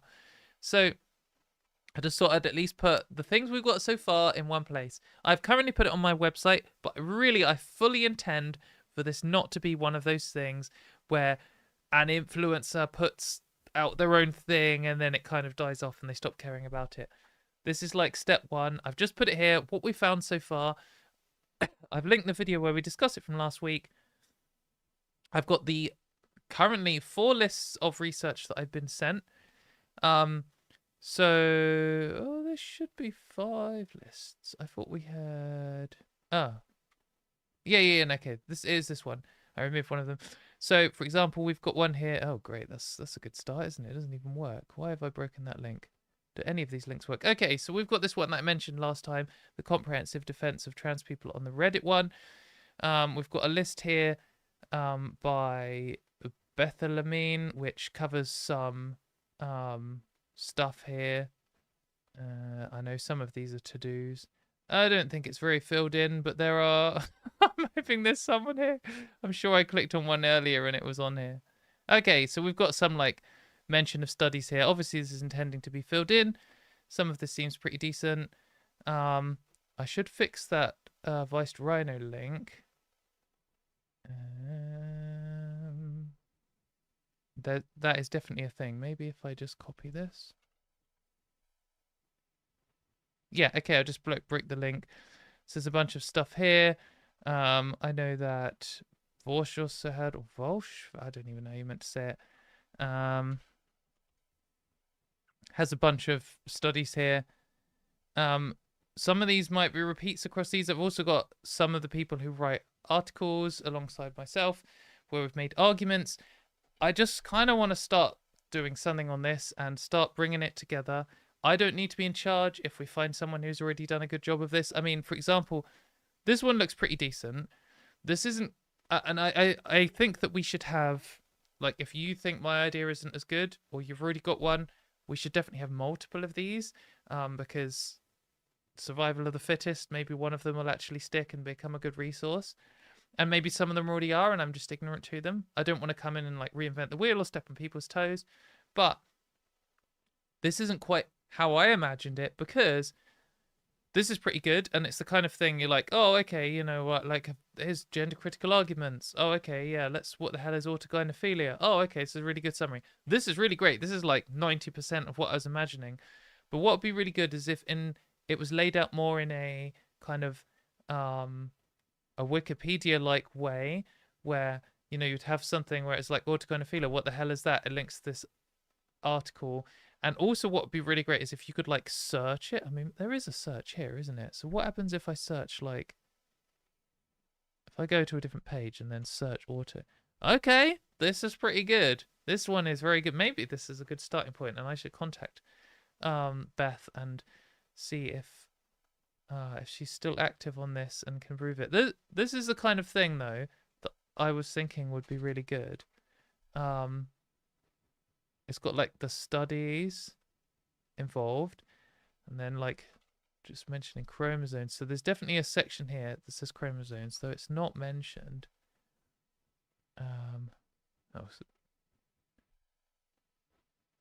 Okay. Like, this is the kind of thing that I was thinking, but maybe it needs a little bit of tweaking from my point of view, but maybe you disagree. Maybe Beth has a better idea than I do. But this kind of thing, where we're starting to collect it all together and starting to, like, it'd be really good if we could have this as, like, a community effort. So I don't know how many people have been involved in this, but if we could start having multiple people involved, then these get written faster and they get more links. And when we have disagreements, we have to source things, and then you get more reliable information. And I think you need a kind of an editor's style guide where... how I would like it would it to be, like, purely factual. So I mean, this does look like it's very intending to be that way as well. So if we click back on this one, so yeah, it's like trying to write it in a very factual way and not a very chatty way. What we want is things like, here is the claim, here is a study, this is the claim the study makes, here's a link to the study, here is another claim another study makes, almost like, you know, a literature review. So yeah, this is I mean, this is also great. I think that just lists of researchers are great, but it'd be good if it could all be more in, like, a literature review kind of style, a bit like what Wikipedia has, where you, like, have an explanation and then you've got a source which you can click on, and then we can see the sources, and there's, like, hundreds of sources backing things up because people have gotten a lot of arguments about this. And you know when someone has debated something, because it's like makes a claim that is political, and then it's like 8, 9, 10, 11, 12. You know, we have to back up all of these things a lot, because otherwise people will change it. I guess, is this article locked? Probably is. I do think straight up, anything like this, we would have to at least start out in a way where it'd be limited participants, or at least a way of blocking participants or something. Because you know that gender criticals are going to try and sabotage it straight away, just delete it and stuff. But anyway, this looks good. I'm going to research more into this. I just wanted to do an update. I'm going to try and keep myself on actually doing something about this, and hopefully keep you hyped about the idea. And if you can help, then let's do some things. Yeah, so sorry if I see there's some confusion about me opening the first link that I linked to, the Vice Rhino one. That is just my own fault. I think that I've entered, you can see that it's tried to put in some like extra characters here. But I just need to change the hyperlink. Yeah, it's just got some extra garbage in the hyperlink. That's just my fault. The actual link is correct. I will change that straight away after. And also it's got like some more chatty articles here. Like Julia Serrano stuff is really great. So like this, but it's more like a list of things. So she also has multiple ones about autogynephilia, and you can click on it, and it's more like, this is more like written as an article for a publication or something, which is also great and also really important. And she's really great at it, and you should all check these out because she is quite prolific. And it's the same with a few other people that I've linked here. There's got to be loads more people. I've only linked Julia Serrano, Evan Reed, and Transsexual because I spent literally like 5 minutes on this. But if we can as well start building this up, then if we did have a website a bit like this, or maybe even this one, or another one that's the same but different, then as well as having, you know, arguments, it can be like, here is all the people that you should read up on. Because sometimes people say to me like, you know, I want to learn about trans people, what should I read? And I'm like, well, here's some things I've read, and I just kind of vaguely link to someone. But wouldn't it be great if there was like, here's all the people who are theorists in trans research, and here's all their, because we shouldn't just have to debunk these like ridiculous conspiracy dickheads who believe that sex is a magic essence that follows you around and trans women are immune to misogyny and stuff. Like that isn't the whole of like trans feminism. That isn't the whole of trans feminism. Really, the majority of it is like discussing all these advanced concepts and topics, and there are trans feminists who are talking about this stuff, but it's kind of overshadowed by the same boring transphobic arguments. But, you know, we're pushing this stuff forwards as well as a community. I'm not saying me. But, you know, if you want to read about this stuff, it'll be good to be able to easily find it. We want, you know, exactly what the Republicans are accusing us of. We want it so some confused, coming out to themselves person who's never interacted with a trans person before can stumble across it, go through all of the easy debunks on all of the misinformation they've been told, go to the sources, see the data, but then come back and then also be like, you know, what even is gender? And then go and start reading all about it in these long form articles and arguments with people who are going to disagree. Like lots of big feminists who aren't transphobic have different views on trans people, and that's great. And I think that's important, and that's what we should have. We don't want one single voice all pointing in the same direction. We don't want, like, you know, not everything about sex and gender is just a list of facts. The list of facts is important, and that's where you build the starting point. But sex and gender absolutely goes into the realm of philosophy and sociology and politics. And there's going to be opinion, and so we need people with different views. So, yeah, I think it's good. I don't know. We're starting, or I'm starting. I keep saying, like, we're doing this thing, and there's probably some of you thinking, like, Katie, Beth's been doing this for ages, and you're fucking catching up, and it's embarrassing you didn't know about this. Okay, great. This is what I want to learn about, and hopefully some of you are learning with me. Yeah, anyway, that was a little update on that. So, let's see. What's everyone saying? Right, Stephanie, I can see you sending a good link. Please send me that on like Discord or DMs or something. It's the kind of thing that I want to be putting links into. I'll I'll keep doing them in this article for a bit, and then we can eventually. I want to delete that article and move it like somewhere better. I don't want it to be on katiemontgomery.com because I think that's really lame.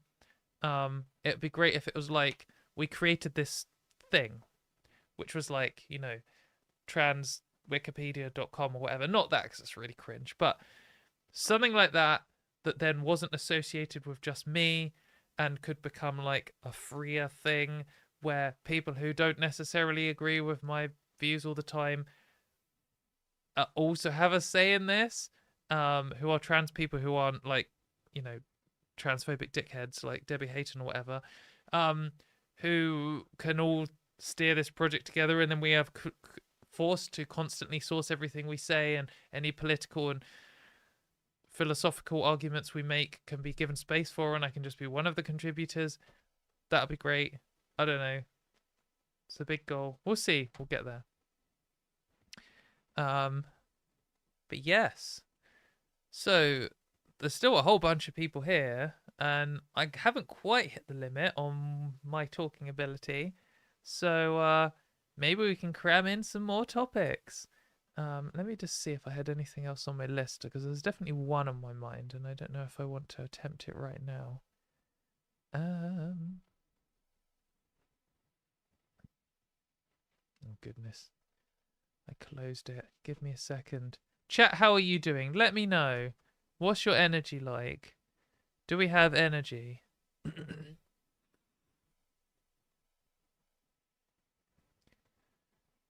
Oh, yes, I do have a thing that I want to talk about. Okay, yeah, I definitely want to cover this. We're going to cover this first, and maybe we'll see what the energy's like for my last dubious thing that I haven't really planned properly.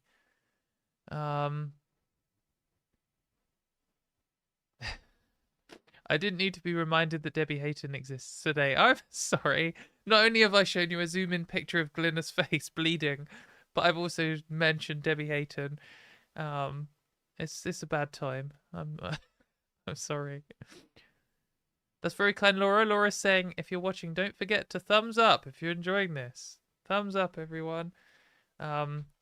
Basically, if you click like on my videos, but never click like on anyone else's videos, then that'll make my ego and presence inflated, and everyone wants that, so that'd be great. Yeah, okay, so some people have energy. Anyway, we're definitely covering this one more topic, so for sure, and maybe there'll be two more topics. Let's see how much I ramble on this next topic. So let me just get up this the start of this, because I wrote it on my list, but I didn't prepare it.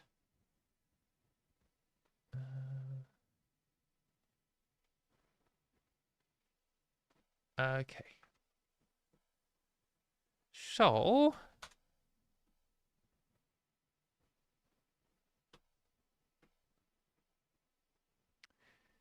this next topic that I want to talk about is inspired by this lady, Caroline Littman. So I'm not going to go into huge detail on who she is, because I would quite like to have her as a guest, and for her to say her story and point of view, and to talk about her book. You can find her on Blue Sky, and she has a thread here explaining why she's here. And warning for anyone, we're going to be talking about suicide briefly, but that's not the main point of the segment. But Caroline had a trans daughter who very unfortunately committed suicide, and it's grim, and Caroline is very honest and open about how she held transphobic views and changed her mind, and she's experienced a lot of horrible stuff, and I really feel for her, and it's definitely worth checking out, at the very least, this thread explaining her story. But she has written a book. It's coming out in March 2025, and it's called Her Name is Alice. I have pre-ordered it. I haven't been sponsored. I've talked to Caroline like twice through Twitter DMs or whatever. I don't know her. I just think she would be a good guest. And she seems like a nice person who does genuinely care about this. And maybe her book is good. Maybe her book is terrible. I don't know, because I haven't read it and I wouldn't be paid to say anything about it. But I have pre-ordered it. Anyway, her book is probably going to be quite powerful, and it's definitely getting some attention from the media. And she posted today, do we have it here?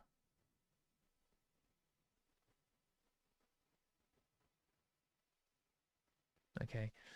She posted about the Times had asked if they can like interview her and review her book. Let me see if I can find what I said about it.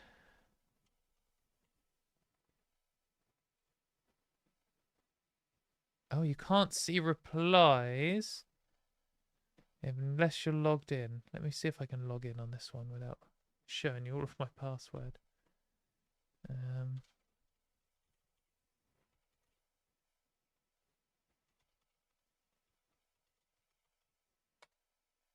Oh, I don't know my own password.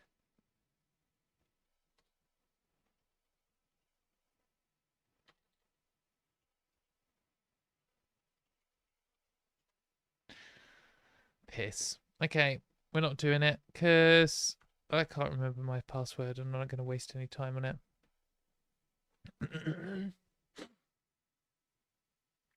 Anyway, Caroline Littman today said that the Times had asked to interview her and review her book, and she wasn't sure whether she should accept it or not.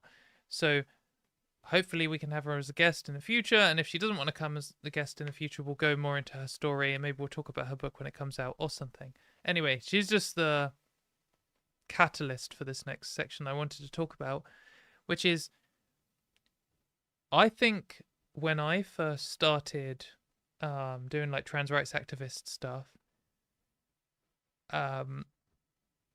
the position was you shouldn't give your credibility, time, and energy and into legitimizing a transphobic publication.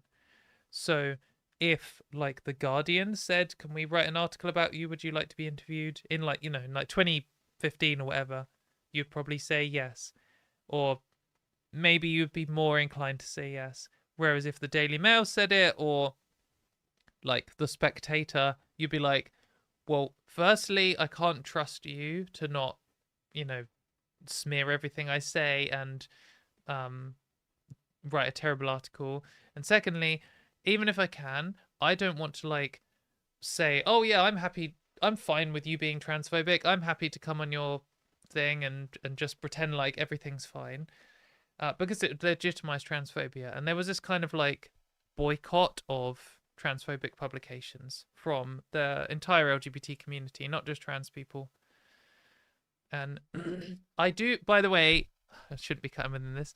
I do use a password manager, and that's why I can't remember my password. I have a separate profile on Chrome, which is not logged into anything, with no bookmarks, just so I don't accidentally click on something and reveal my password, or like there's some personal details or something. I think it's a safe way of doing it, but it means there is no like extensions or anything. So the password manager is not connected to this. Anyway, there used to be like an industry boycott kind of thing going on, where LGBT people in general would say, I don't want to work with these publications. And if you said you wanted to, you could get quite a bit of pushback from the LGBT community, because it's almost like being a scab. Like, if one of the newspapers used to be fine and then suddenly starts publishing a load of gender critical stuff, everyone's like, right, we shouldn't write for these people anymore. We shouldn't work for them. We shouldn't give them our time, labor, and put our reputations like on the line for them. And if you do, then you're kind of like undermining everyone who's agreed to not do that, especially if they are themselves journalists and they're trying to make a living from writing, and then you're like taking their gig. And the idea at the time that I agreed with to some extent, or to a large extent, was in the hope that if we all turn our backs on the one gender critical publication, then maybe they'll realize and they'll stop doing that. I think, at least from my point of view or my understanding at the time, 10 years ago, I think that was a fine position. I wasn't 100% on board with it, but my overall conclusion was that was okay. I don't think that argument holds up in 2025. I don't think it's held up for like several years.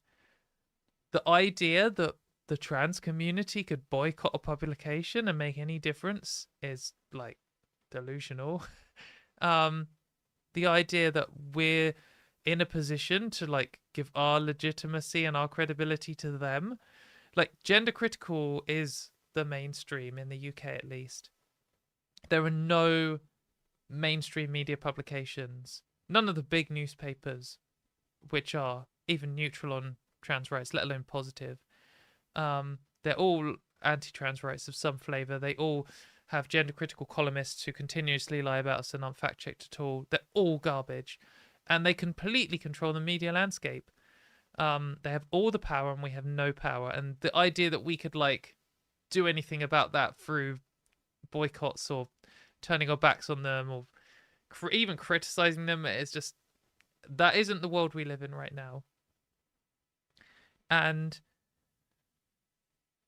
so I think that we should instead look at it the way that someone like Nigel Farage did in 10 years before Brexit happened. In this kind of all publicity is good publicity. Not quite that extreme, and I'm not saying Nigel Farage is good. I think he's a dickhead and was wrong, and Brexit was the worst thing to happen to the UK in my lifetime. But one thing that right-wing people are very good at, and they have just clearly, observably, successfully used, is just getting on everything. They say yes to everything. Even if, like, a good example of this is when the guy who used to be in charge of the BNP like managed to get a slot on the TV. He went on, got absolutely humiliated, and yet the BNP suddenly had a surge of interest. When people go on and they say their views, when they're not the mainstream, they get platformed and they gain more than the people exploiting them. Because absolutely, like, when the Times was to, if the Times was to review Caroline Littman's book, like, the Times is one of the major forces in the UK that's legitimizing transphobia, and they're just basically exploiting this. They're partially to contribute to the situation that led to her daughter's passing and many other trans people. The Times is garbage, but they have a huge platform, and we should, instead of seeing ourselves as like correct and being able to shun them, we should, I think we're in a more desperate position, and we should start saying, right, okay, I know what this thing is. This is an exploitative news organization that absolutely hates trans people and is trying to make money off us and eradicate us at the same time. However, given that, potentially in this situation, we can go on here and get our voice out and be a pest like Nigel Farage was, where he just went on every single fucking TV channel for 10 years, and then all of a sudden Brexit happened. We should do a similar thing, but not a similar thing. So Caroline Littman asked Blue Sky what they thought, and people gave different views, and my view was that she should go on and do this if a few conditions were true. One, that she could be sure this journalist would, like, not every journalist at the Times is a gender critical wacko. Like, quite a few of them are, and clearly the editors are very approving of that, or are themselves gender critical wackos. But not everyone who works there is. And sure, you could say, oh, you know, they're all complicit in transphobia. Sure, okay. But there's a difference between someone who might just see this as a neutral thing, or not really care about trans people, or not even really like trans people, but it's going to do their job and give at least a neutral, fair review of this, and someone who's just going to twist it and, you know, be horrible and stuff. And I think that as if you can be sure that this journalist is going to do an okay job, they don't have to give your book like, you don't have to search for people who are going to give your book a good review, but as long as it's going to be someone who's going to do a fair review of it, or some kind of non anti-trans extremist review, then the publicity is worth it. And I know that, you know, she's trying to sell a book and she'll make money from selling a book and blah, blah, blah, all this kind of rubbish, but I think that she genuinely cares, and her book getting in front of people, I haven't read it, maybe the book's terrible, but it at least theoretically could be good for trans people. It's just another perspective for people to empathize with, and we need multiple stories, not just one story. And yes, she's a cis person, but cis people speaking up for trans people is good too. I don't know. I think that I will start saying yes to some more middle of the road and hostile to trans people, but not just like a propaganda machine situations, because I think that it'd be good to just get our voice out to more people. And if you disagree with me, cool, great. Please tell me. This argument is evolving, and go and tell Caroline too. But there's no point in being rude or aggressive about it. I mean, you can be rude and aggressive to me, and you know, I'm used to it. But there's no point being it to anyone else. And yeah, I don't know. I think that the landscape has shifted so much. We just have to go on for it. I don't know what you guys think. I genuinely want to know. I have talked to quite a few people about this for years, and I just think things have changed a bit. And I do think one of the things that's changed my mind a little bit is this situation where, this is going to be cringe, I'm sorry, but American politics, Joe Rogan, everyone quickly close the stream now. Joe Rogan is absolutely garbage, absolutely an absolute bellend, terrible person. Podcast is absolutely terrible. Every clip I've ever seen from it has been awful. But for some reason, he is the most listened to podcaster in the world. And if I got invited on 10 years ago, I would have said no. Partially because I would have been terrified, and partially because I would have thought, I don't want to legitimize this bullshit. If I got invited on today, I'd be terrified and I would say yes. Because I think that it's just worth getting our voice out to that many people. And during the election campaign, Donald Trump went on there, and obviously it's a very pro-Donald Trump audience, and he received like no pushback and no real scrutiny. And if Kamala Harris had gone on there, she would have received all kinds of bad faith questions, and a trans person would be even more like, you know, instantly walking into like the snake pit or whatever the phrase is. That's probably not it, I'm sorry. But I just think if you are ready for that, and you know what you're going into, and you're not being tricked into something, and you're aware of the various levels of exploitation going on, and you have a good message and you know how to communicate it, probably net positive. There absolutely will be people listening to that who have never gone on anything before, never encountered anything before where they've even heard a trans person speak that isn't through the lens of like, some crazy feminist said this.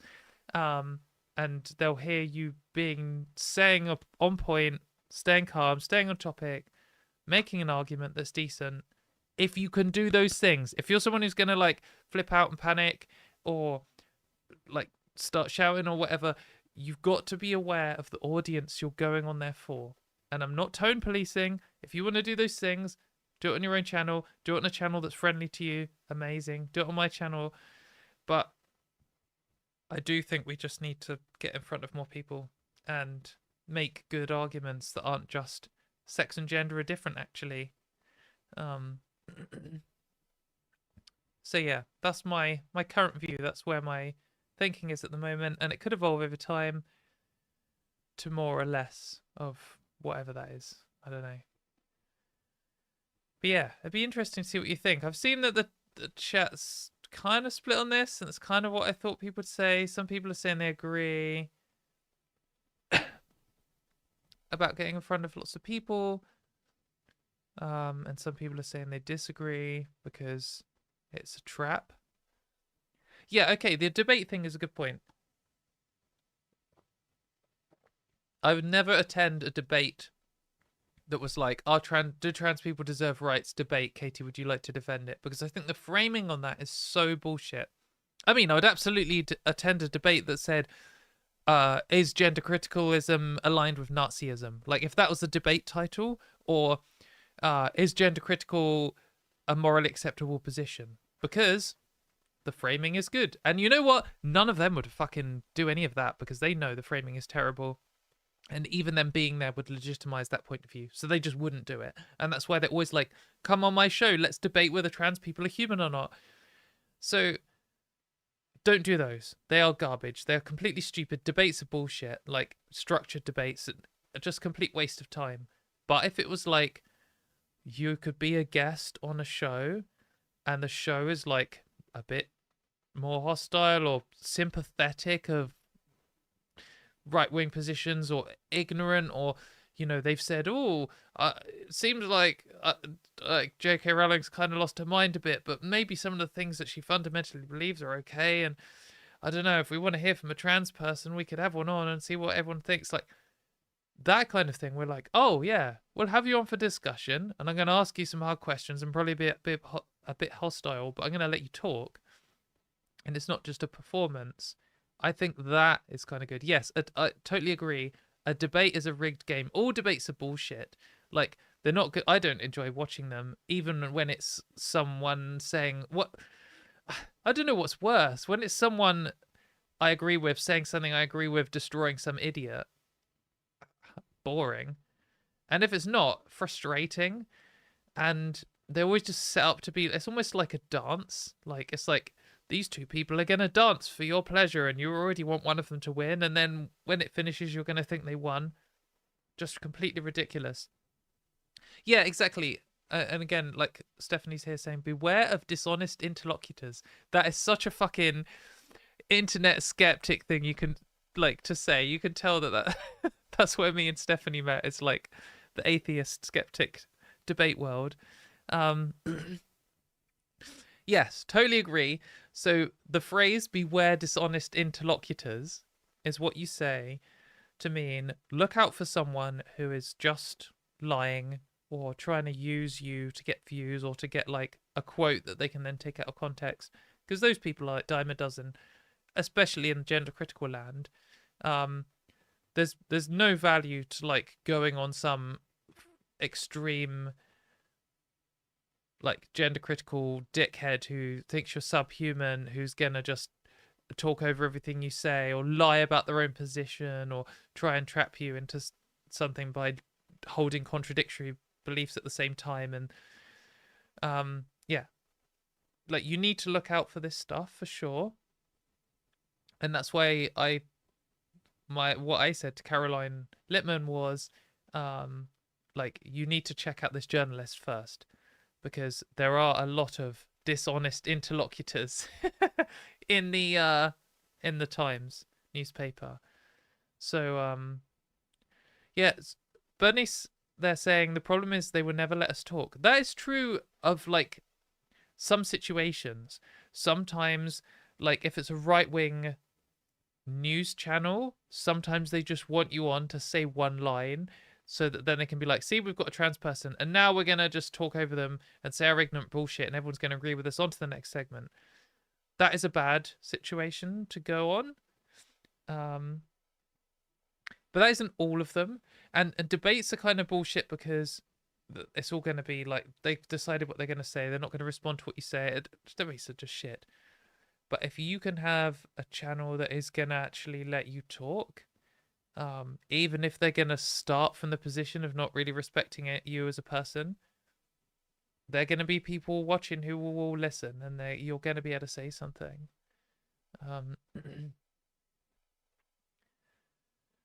Lester's saying, I find it especially frustrating when I'm explicitly talking about intersex issues and they try to pivot up to about talking about trans rights. Yeah. That's because to them it's all the fucking same and they hate all of us. But yes, it is very frustrating.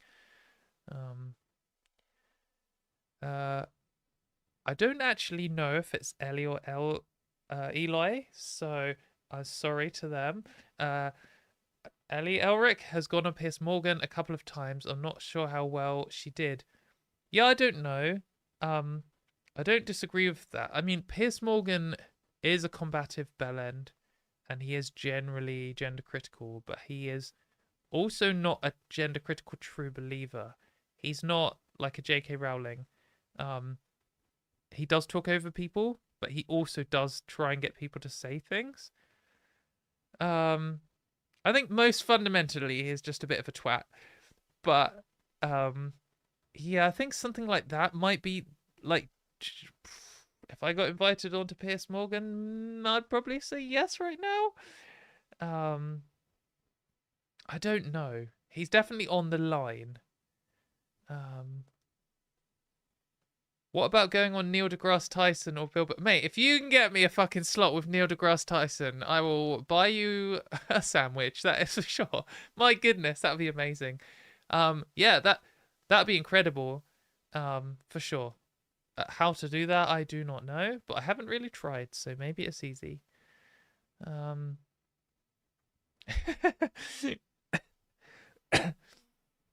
Katie, if you can get Piers Morgan to storm off in a hissy fit, I will buy you all the drinks.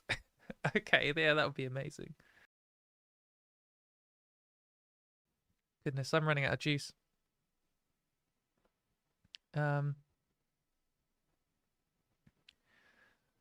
Yeah, anyway, it's, well, I didn't know what to say. I was going to say I'll buy you a car, but then I was like, fuck, what if it happens? I'm not buying you a car. I'll buy you sandwiches for a week. How about that? 21 distinct sandwich meals. If you can get me on the Neil deGrasse Tyson podcast. Or just to talk to him at all, because he's pretty cool. Yeah, I think James O'Brien. I've been on LBC before. I talked to Natasha Devon. There's a video on this channel if you would like to check it out of the whole segment. I would like to. I think James O'Brien is a good example. I think that he is completely ignorant of trans stuff. I think he takes gender critical people at their word, and I think he's kind of left wing enough that he has sympathies with trans people in general. But I think that's it. And I think he is a good example of someone that, whether he would actually personally listen or not, he would give you enough space to make a clear argument, and his listeners would be, some of his listeners would be open-minded enough to listen to what you said. I think that would be a good example, and if he invited me on, I'd absolutely go on, for sure. And oh yeah, of course, I would buy you 21 distinct sandwich meals, mayonnaise free. Yeah, and yes, I thank you very much for your invites onto various shows like The Transpositions, which I haven't checked out yet, so I can't recommend or not. Look, it is by Carly and Stephanie, so I'm sure it's amazing. And someone else, I'm totally forgotten who's involved. Oh, it's Brie, isn't it? Yeah, okay. I'm sure that show's amazing, and I would love to come on. There's a whole range of shows, but I do think we need to branch out for more than just doing ones that we are supported on. We don't just want to have a little bubble, basically. Baylor says, James seems like someone you could talk to, though he's certainly annoying, ignorant on some things, and very confident whether he's right or not. Yeah, well, you know, he's a well-off, straight, white, cis man in the British media, so that's like a pre-requirement. Yeah, Neil deGrasse Tyson seems like just a legit guy, and he is very knowledgeable about astrophysics, so at least we can bond over that. I'm not knowledgeable about astrophysics, but I love it, so yeah. Anyway, right, I'm going to call it here because my voice is running out. We've been on air for 3 hours, and we've covered most of the stuff I wanted to talk about. Next time, we're going to talk about the last thing that I didn't cover this time, and about the Florida prisons, and we'll do a little catch-up about where we are on creating this database or whatever. It's going to be slow. We're not going to have it up and running anytime soon. Thank you very much for washing. Fucking hell, I am running out of juice. Thank you very much for both washing and watching. And please, I'd love all the feedback you can give. I really want to know if this is better or worse than what I used to do, whether this is good at all. And I really appreciate you all. Thank you everyone who super chatted. I did see some go like flying by, but I didn't manage to read any of them out. I'm really sorry. I would love to. And Poppy is right here. Let's just get a little bit of Poppy. Hang on. I'm sorry, Pops. The audience wants to see you. I know you don't really want to be on the camera, but here you are. Okay, you can go now.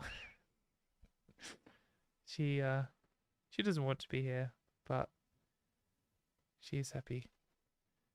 Yep, great shoe, Katie. Thank you very much. Great show. Yeah, thank you. I appreciate it all. See you same time next week, 8 p.m. UK